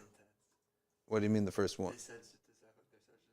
You just Sajdah Sahw for Sajdah Sahw? No, there's no Sajdah Sahw for Sajdah Sahw. There is no Sajdah Sahw for Sajdah Sahw. And to intentionally do Sajdah Sahw for something that doesn't deserve Sajdah Sahw nullifies the salah. That's what I even said. Yeah. The other day he was just like, at this point, do you even know what prayer you're praying? Is it Asr? Do you know your name?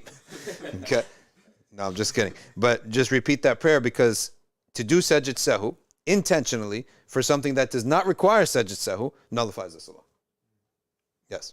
This is unrelated, but so I was praying in a jama'ah, and was led by a person who he forgot the jalsa after the second rak'ah, and He forgot the tashahhud. So he owes a qabli. He does, but he stood up and went back down after people said subhanallah. I did that the other day, and I just turned around to everyone and I was like, So law's broken, right? Yeah. And then he didn't do Sajdah Sahw at the end, and people just wandered off. Well, he didn't do Sajdah Sahw at the end. He is mistaken for going down to a sunnah when he was already up in the state of a fard. That's the mistake that he made. And if you were in that situation, so he went down for the tashahhud, okay, he should continue that salah, and then he should do what he did was he added and subtracted. He added a standing and missed the tashahhud. Well, now he fulfilled the tashahhud. But so he added. What's left, he added. He added a standing where it shouldn't be. So he owes a ba'di because he added to the salah. And he's sinful or makruh to prefer the sunnah mu'akkada over the fard. So that's the fiqh of that. Yeah. Question on the last point, real quick. Sorry. Yes, tafaddal. So let's say you forget the tashahhud and you went back up, do you cancel that rakat and then like pray that same rakat again? If you did what?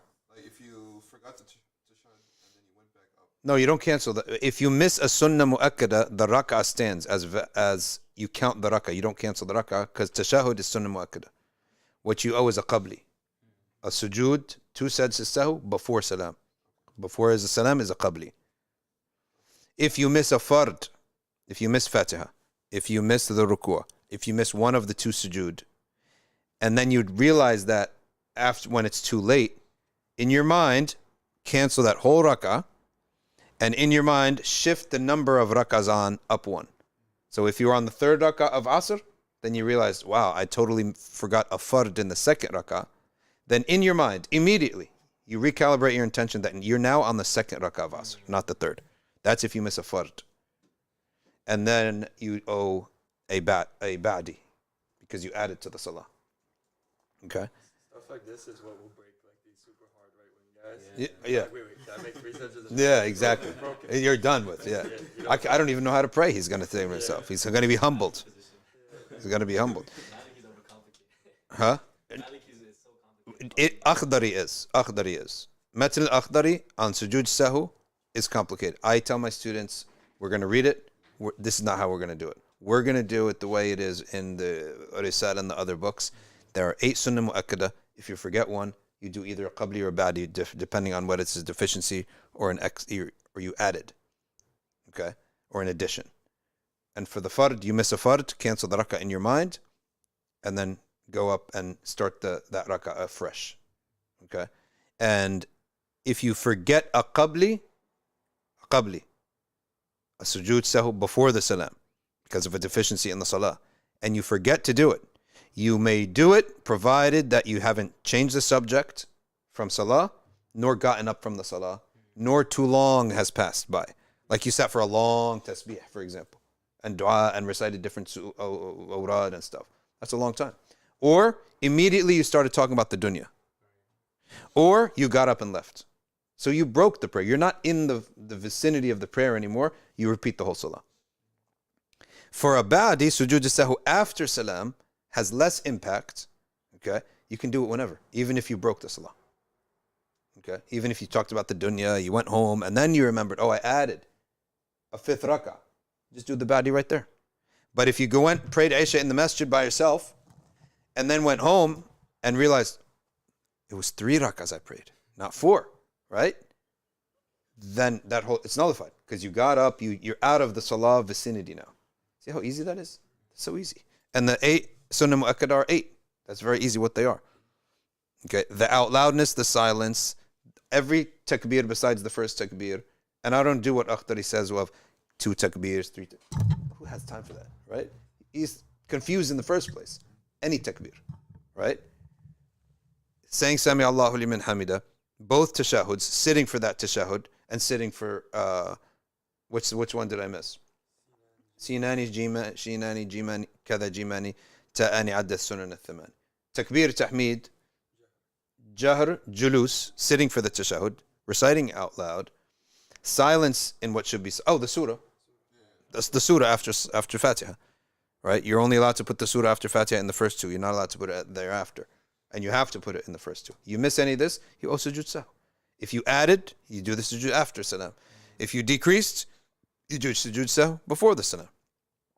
Right? That's how simple it is. How hard is it? Now, if you miss a fard, you can possibly miss a fard. If you're totally daydreaming and you forgot Fatiha, you forgot ruku'ah, you forgot one of the two sujood.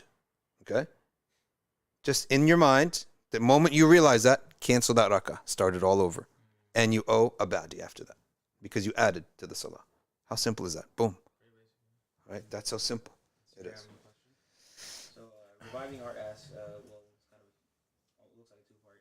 They give a quote by Sayyidina Ali. Do not raise your children the way your parents raised you. They were born for a different time.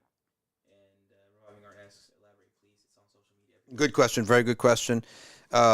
You're going to raise your children in different ways. That means, for example, the urf has changed. For example, it's not unfathomable that you can ask any grandparent how much they played as a child, and they will tell you after age like 6 they didn't play. There was no. It's not unfathomable to find some of the elders of the masjid who have no hobbies. There's no such thing as playing, right? That was their world. We don't realize this. We really don't recognize this. But we engage in amounts of entertainment that is off the charts in comparison to our grandparents, right? And I still know people, well, a lot of them passed away.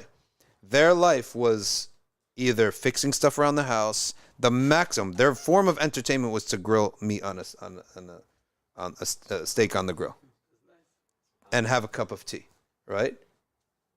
There was no such thing as entertainment or playing. Light a fire, go camping, fishing, right?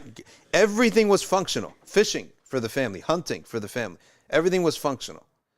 So times have changed, right? And if your kid doesn't play a team sport, he may be left behind. That's where they bond. That's how they learn how to win and lose. Like, you can't deny that. Even though textually on the book it's lahu, right? But still, that's the way things are done in this world that we live in. So those are some of the things that we're talking about. Like, those things would be a waste of time today. Like, that would be a punishment today. Yeah. You have to go cook. You have to do this. You have to. Oh yeah, yeah. That's a punishment nowadays. Back then it was fun. Now it's a punishment. Yeah. Subhanallah. So all those things are. I think that's how I understand it. That the urf, the way of life, has changed. Okay. All right. Now let's take this question. The book Sharh-as-Sunnah. What is the Ash'ari view on the authorship of this book? I've heard people hypothesize it was not written by al-Barbahari. I never heard that. I only know it as al-Barbahari's book, so Allah knows best. There was I guess like a manuscript checked. Yeah. And it was this guy named it wasn't it wasn't him. It was some other Ghulam something who was actually like when they checked back the manuscripts that actually belonged to him. And it wasn't al-Barbahari. It wasn't. The Sharh-as-Sunnah of the commentary of the Sunnah of Imam Ahmed. No, I have to look at it. I don't know. I never looked that up. If someone's interested in looking Bro, it up. Haji made a video on it, if you know who that is. No, I don't know who these characters are. Yeah, he's quite a character. I mean, everyone's got a name these days. Yeah. Like what is this? Da'wah man, Abu Da'wah, Abu this. And it's like, this is, huh? We're the Salawat boys. Salawat boys. That'll take. That'll take. Now, synopsis says, is it allowed if the woman I marry takes my last name? Only in the Hanafi school is it permitted if there's an official need. The other madhahib don't necessarily like this because the reason is that the last name, it's about the perception of the last name, the tasawwur of the last name. The last name is a nickname. You can change your own last name. Anyone can change their last name. What is absolutely forbidden in Islam is to attribute yourself to other than your father. So if the tasawwur is that the last name signifies my father, then you should not change your last name. But if the tasawwur is the perception or the conceptualization of the last name is just a laqab, just a nickname. I could change my last name if I want. If it spelling isn't easy, if the letters are difficult, you change your name. So if it's just as viewed as a laqab and you take on his laqab, that's not a problem. But I personally would expect my daughter to keep her last name. That's just the way we do things.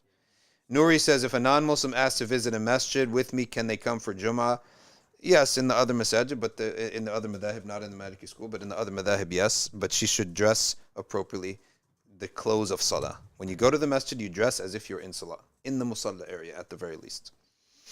Ahmad W., there has been a flare-up on Twitter about Ibn Arabi. Yeah, probably by kids who don't even read Arabi, right? Just leave the whole thing. There's no point on it because even if you read Arabic, you might not even understand his works. Yeah. MJ Steele says, can you please elaborate on the 3 questions Imam Ali asked Amir ibn Abdul and explain the importance of the 3 questions? Sayyidina Ali asked Amir ibn Abdul, he was the wrestler, right? The great fighter. And Sayyidina Ali defeated him. Amr, I believe his name is Amr ibn Abdul. But I don't know, I can't remember off the top of my head what the 3 questions are, so if you could put it in, then we could think about it. Muslim Ahmed with a very weird thumbnail picture of those European twins who way overdid plastic surgery. They had like 12. Look what they look like. Oh man! You see that? They look like monsters. Like Roblox guy. You would think this is not a real human, but it is. These guys had so many cheek, whatever they implant, Botox in his mouth, a jaw increase over whatever plastic surgery to the point that he looks like a caricature. It's scary. These were twins in Europe. Back home, they cut their lips and they fill in with clay in like some regions of my country. Like, you see like these plates, like literally the size of that, even bigger. Yeah. Hanging from their lips. That's ridiculous. Yeah, Muslim Ahmed says, does Surah Ghafir 82 proves the ancient civilization were more advanced than not only the Meccans but us today? Allahu A'lam. I don't think anyone had what we have today. We would have records of that at least, right? We would see, it's all plastic, right? Yeah. So how could they have what we have today when plastic wasn't invented? This is why you watch the movies from the 20s, there's no plastic, right? It's really, imagine a world where there's no rubber or plastic. It's hard to imagine, right? Ahmed W., if I reminisce back to times while I was in Ghaflah and Laghu entertainment, would that mean Tawbah was not sincere? Yes. It would mean you're nullifying your Tawbah. Remember the time we used to go to the nightclubs and the strip clubs? Astaghfirullah al-Azim. Make Tawbah from that. You just nullified your Tawbah. You nullified your Tawbah. Okay? Can we use moisturizer with alcohol in it? Yes, inshallah. Lily Rose, on the hadith I mentioned yesterday, Qurra ibn Iyas reported the Messenger sallallahu alayhi wasallam said, if the people of Syria are corrupted, there will be no good in you. Subhanallah. That's heavy. That is very heavy. What's the evidence for group dhikr? Well, the Sahaba. That's the evidence. The only debatable question is, in a singular voice or not? That's the debatable question. And by ijtihad, the ulama said, yes, what would be the prohibition of being in a singular voice? Because we have no record if the loud dhikr of the Sahaba was in a loud voice, was in a staggered voices, or one unified voice. We have no record either way. So therefore, both of them would be permitted, right? There is no, yeah. Does it support the Quran as well? Because we had a friend that asked us this question. Like, we do Quran Dhikr yeah. University, and we didn't know what to tell him. It is permitted. Well, in latter fatwa, such as that of Imam al-Nawawi, he shows that all this is permitted. Yeah. It's in his book At-Tibyan fi Adab At-Tibyan fi Adab Hamalat al-Quran. I remember you also mentioned that it's human nature to equalize our voices. Oh yeah, by fitra. So what I tell these brothers, they say group dhikr is allowed if everyone's just doing their own dhikr. I said, show me one gathering of that. You wouldn't want to attend. You can't attend that.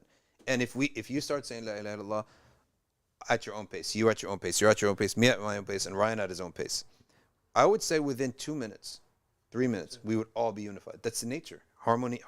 And since when does cacophony better than harmony in Islam? Right? Does not Allah love إِنَّ اللَّهَ يُحِبُّ الَّذِينَ يُقَاتِلُونَ فِي سَبِيلِهِ صَفًّا كَأَنَّهُمْ بُنْيَانٌ مَرْصُوصٌ. Allah loves people fighting for His way, in His way, in rows as if they are bricks laid together. Right? That means Allah loves harmony, loves these things to be straight and clean and crisp, not loud and cacophonous. when the Sahaba prayed Taraweeh, everyone was out loud and it was cacophonous and they didn't like it. So they said Jama'ah. So that's a proof against cacophony.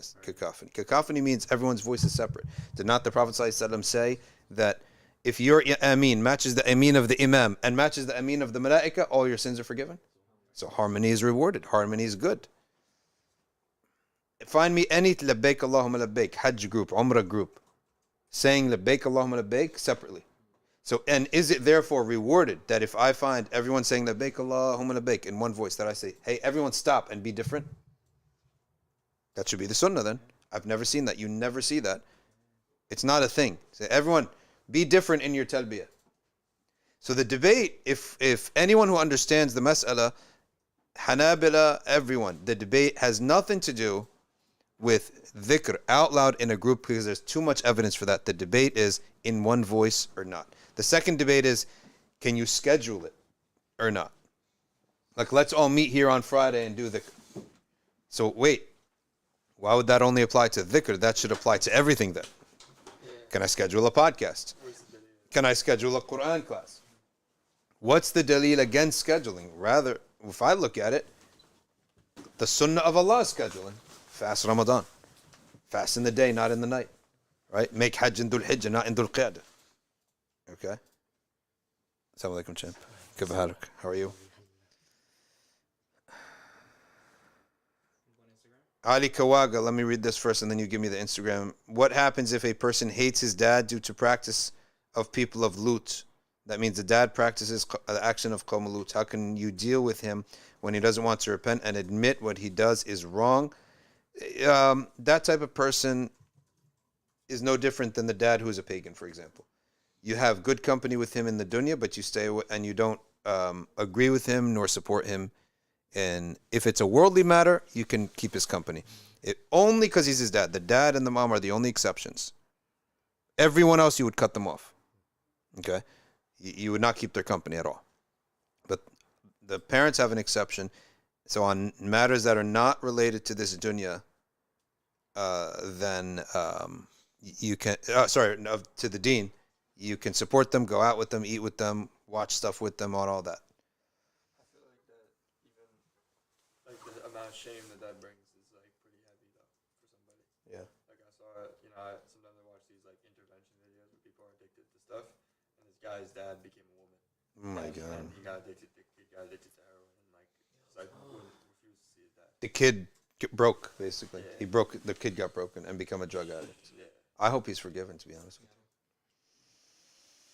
One day we will like to hear how you spend a day. Okay, one day we'll tell you what is a day in the life of da'wah.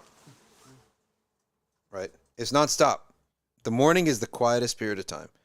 Once you hit the go button, it's usually non-stop until night. And there are only a few nights that you get off. Because the masjid life happens at night. Right? People come to masjid at night in the weekday. And you basically have no weekends. All right? Even if you have Saturday off, but you worked Friday and you work Sunday. So one day in the middle is not, like, you can't stay up late on Saturday. You got to be masjid on Sunday morning. Is Ramadan meant to be a time we build habits for the rest of the year or just do good deeds? It's a time to show you that you can avoid your sins. Because in Ramadan, clearly you don't do your sins in the daytime, at least. It proves to you that you can, and it should build you some iman to push you in the next few months. Okay, how can we do istighfar without wudu? Yes.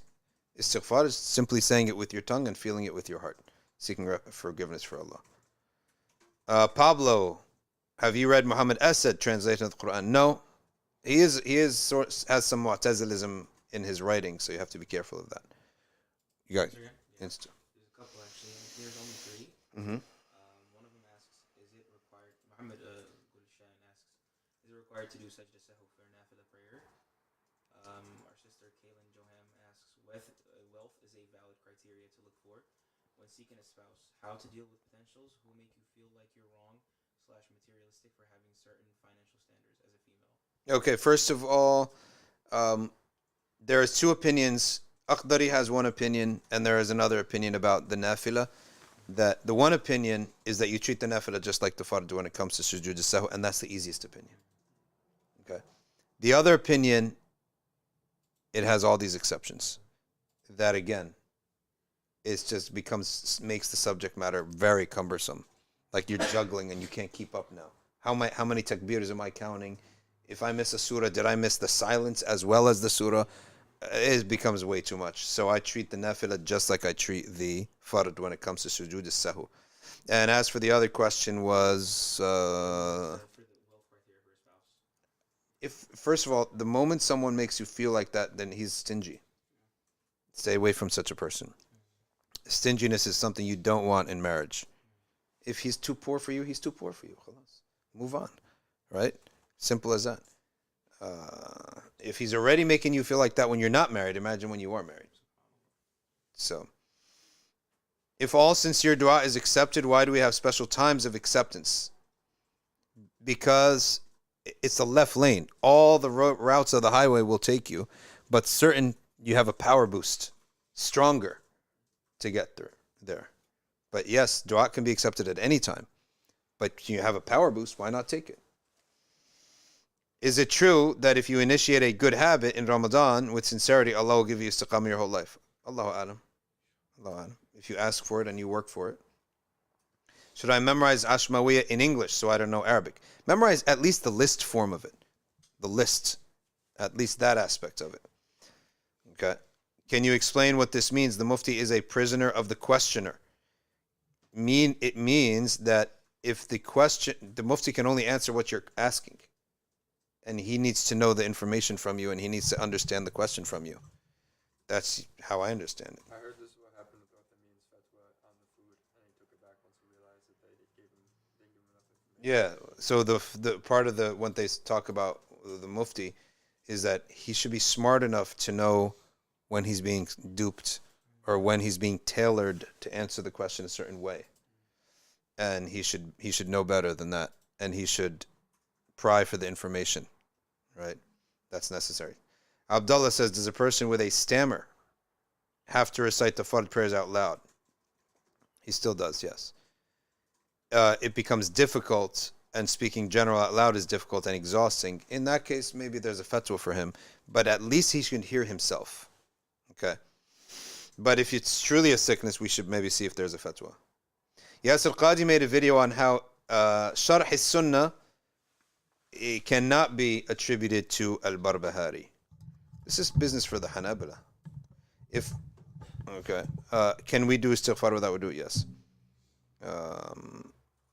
My parents are forbidding me from going to Al-Azhar. They're also old and I'm afraid they might need my help in my absence. So I go to Azhar or seek knowledge at a place closer to home. No, seek knowledge close to your home. Try to use online outlets and then stick to your parents because that is your fard. And inshallah, the barakah will come to you. But also put the effort to learn from your home and from online and read a lot of books and contact people on WhatsApp and get to know shuyukh by signing up for their schools and things like that. Yep. One thing a friend told me, I was kind of annoyed at myself Uh-huh. that I wasn't studying abroad. Studying like here in like university setting, like it's kind of distracted me from actually proper full-time studies. One thing that he said was like, the fact that you're able to study in the way that you can within your context shows your sincerity towards like actually being studied.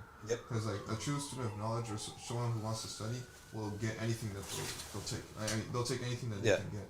Meanwhile, like somebody who maybe not as sincere about it, they'll just get like fed up and like I don't want to do this anymore. I totally agree. If you're truly sincere, you'll study with it. You'll scrap. You'll take whatever you can take, right? And if you're insincerity may be the cloak of I went to Syria. I'm studying in wherever. It's like a cloak. Saracen says, what is Saracen saying here? I sat with the Prophet more than 100 times and his companions, they would reminisce over things that happened to the pagan era while he was silent and sometimes even smiled with them. Yes, the pagan era. Old times, not the deeds, not paganism. Yes, they would reminisce about things that they did, not the shirk that they performed. No, they're impossible. That someone say, I remember the time when we used to have idols and the idols didn't forbid khamr and zina and we used to drink and no. Or they were just laughing at themselves by saying, we, like Sayyidina Umar's famous hadith, and some people question it, saying, we used to do this and how terrible we were and like that, how foolish we were when we used to do X, Y, and Z. So that's what is meant by that. Okay. Can you make istighfar while doing wudu? Yes, you may. Okay. Yes, you may. Yeah. Haider Hussein asks, when are you doing a UK tour? Another person by the name AR made a request. I heard a student passed away in Argue. Can you make dua? Yes, we made dua for them, that Allah subhanahu wa ta'ala give her Jannat al-Firdaus, an Arkview student. She was a mother, and she passed away. May Allah subhanahu wa ta'ala give her Jannat al-Firdaus without any hisab. And may Allah ta'ala accept the best of her deeds and judge her by the best of her deeds. And may Allah overlook the worst of her deeds and transform them into hasanat. May Allah grant her the shafa'ah of the Messenger sallallahu alayhi wasallam and make her the shafi'ah for her family. May Allah subhanahu wa ta'ala unify them all in Jannat al-Firdaus. And may Allah make her grave a rawda min riyad al-Jannah. May Allah make her grave rawda min riyad al-Jannah. وصلى الله وبارك على سيدنا محمد وعلى آله وصحبه وسلم. Just a few more quick questions. If nobody is punished for the sin of other people, then why are we on earth if Adam alayhi salam repented? Because we don't get punished for the sins of others, but we do inherit the consequences of their actions. That's why. So if a man misbehaved at work and got fired, he has the sin, but we all have the poverty now. Right? His whole family has the poverty. That's why you got to take care of your actions. Okay.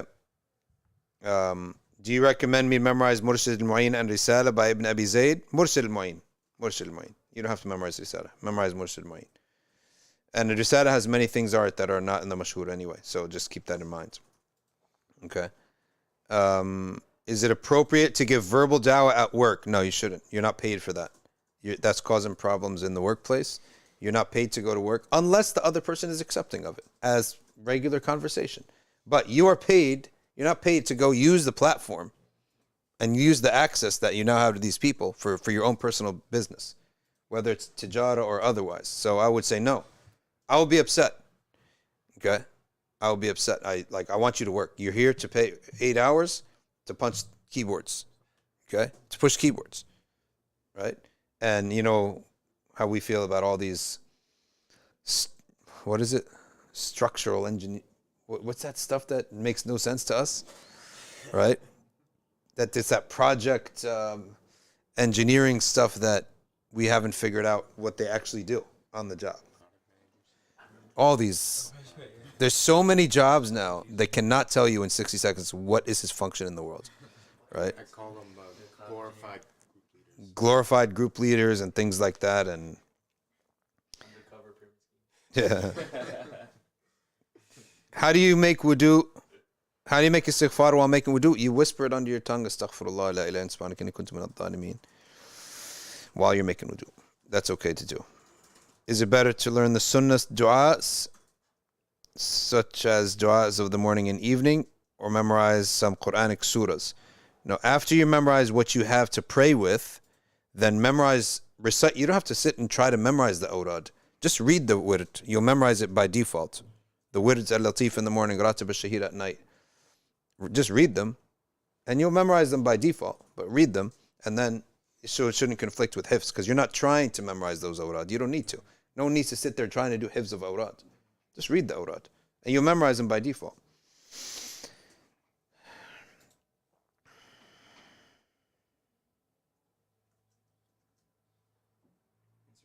Abdullah US, yes, we did answer your question back. I can't remember what the question was, but we did answer it.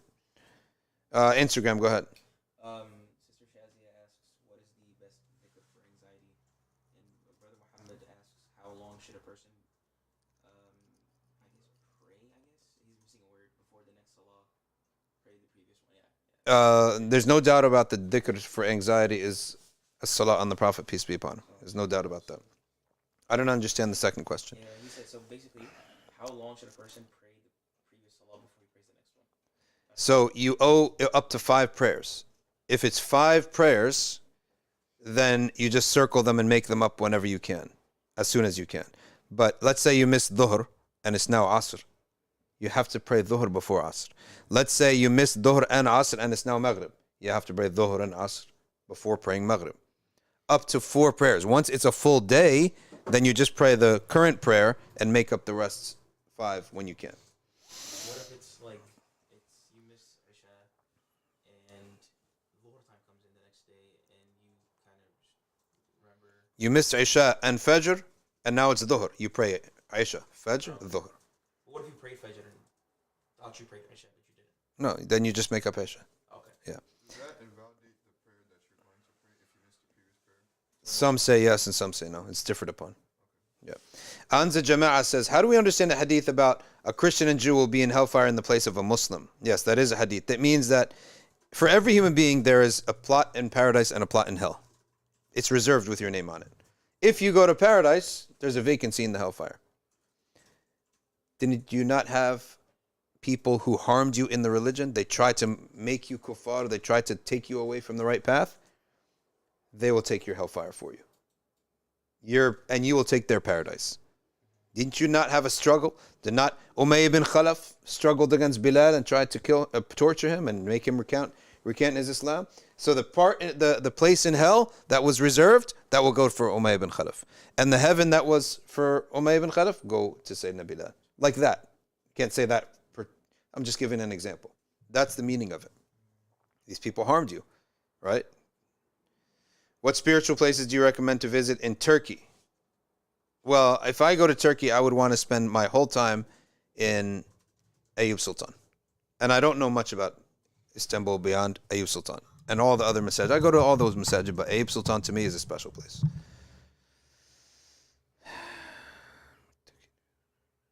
All right.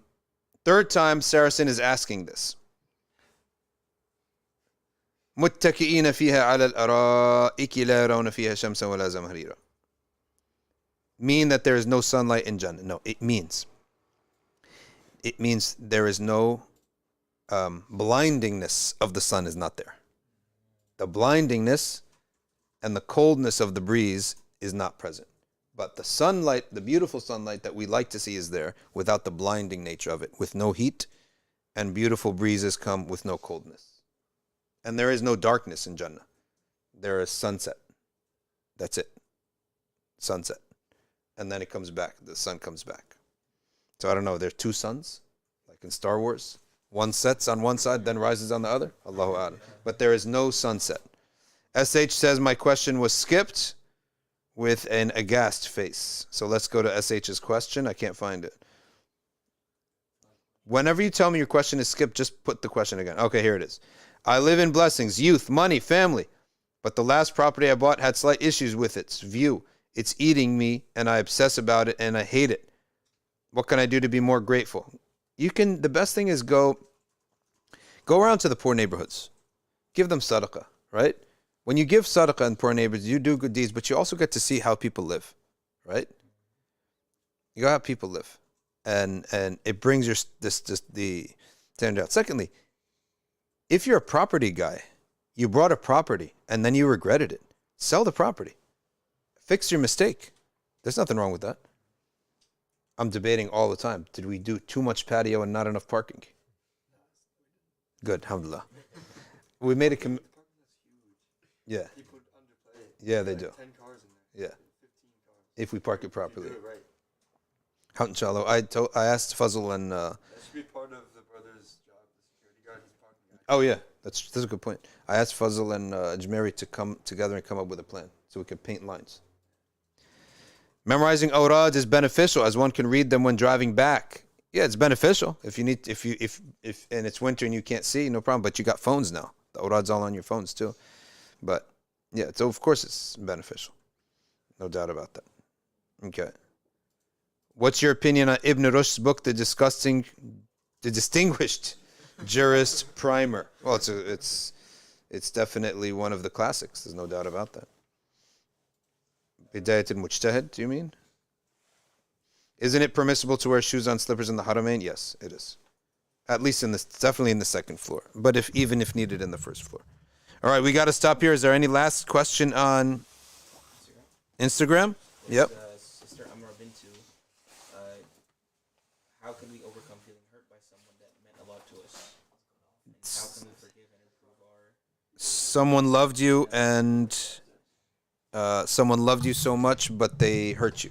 Basically, or I guess the love is kind of... You ask Allah to heal your heart. In those matters, you go straight to Allah. Ask Allah to heal your heart. Because anything that has to do with the heart, you just take it directly to Allah. Or talk to the person, maybe. What do you think of Sheikh Nuh's translation of the Quran? It's excellent. It's excellent. Ladies and gentlemen, Jazakumullahu khairan. We will see you tomorrow with stories of the awliya. Subhanakallahumma wa bihamdika. Nashhadu an la ilaha illa anta. Nastaghfiruka wa natubu ilayk. Wal asr. Innal insana lafi khusr. Illa alladhina amanu wa amilu salihat. وتواصوا بالحق وتواصوا بالصبر والسلام عليكم ورحمة الله وبركاته.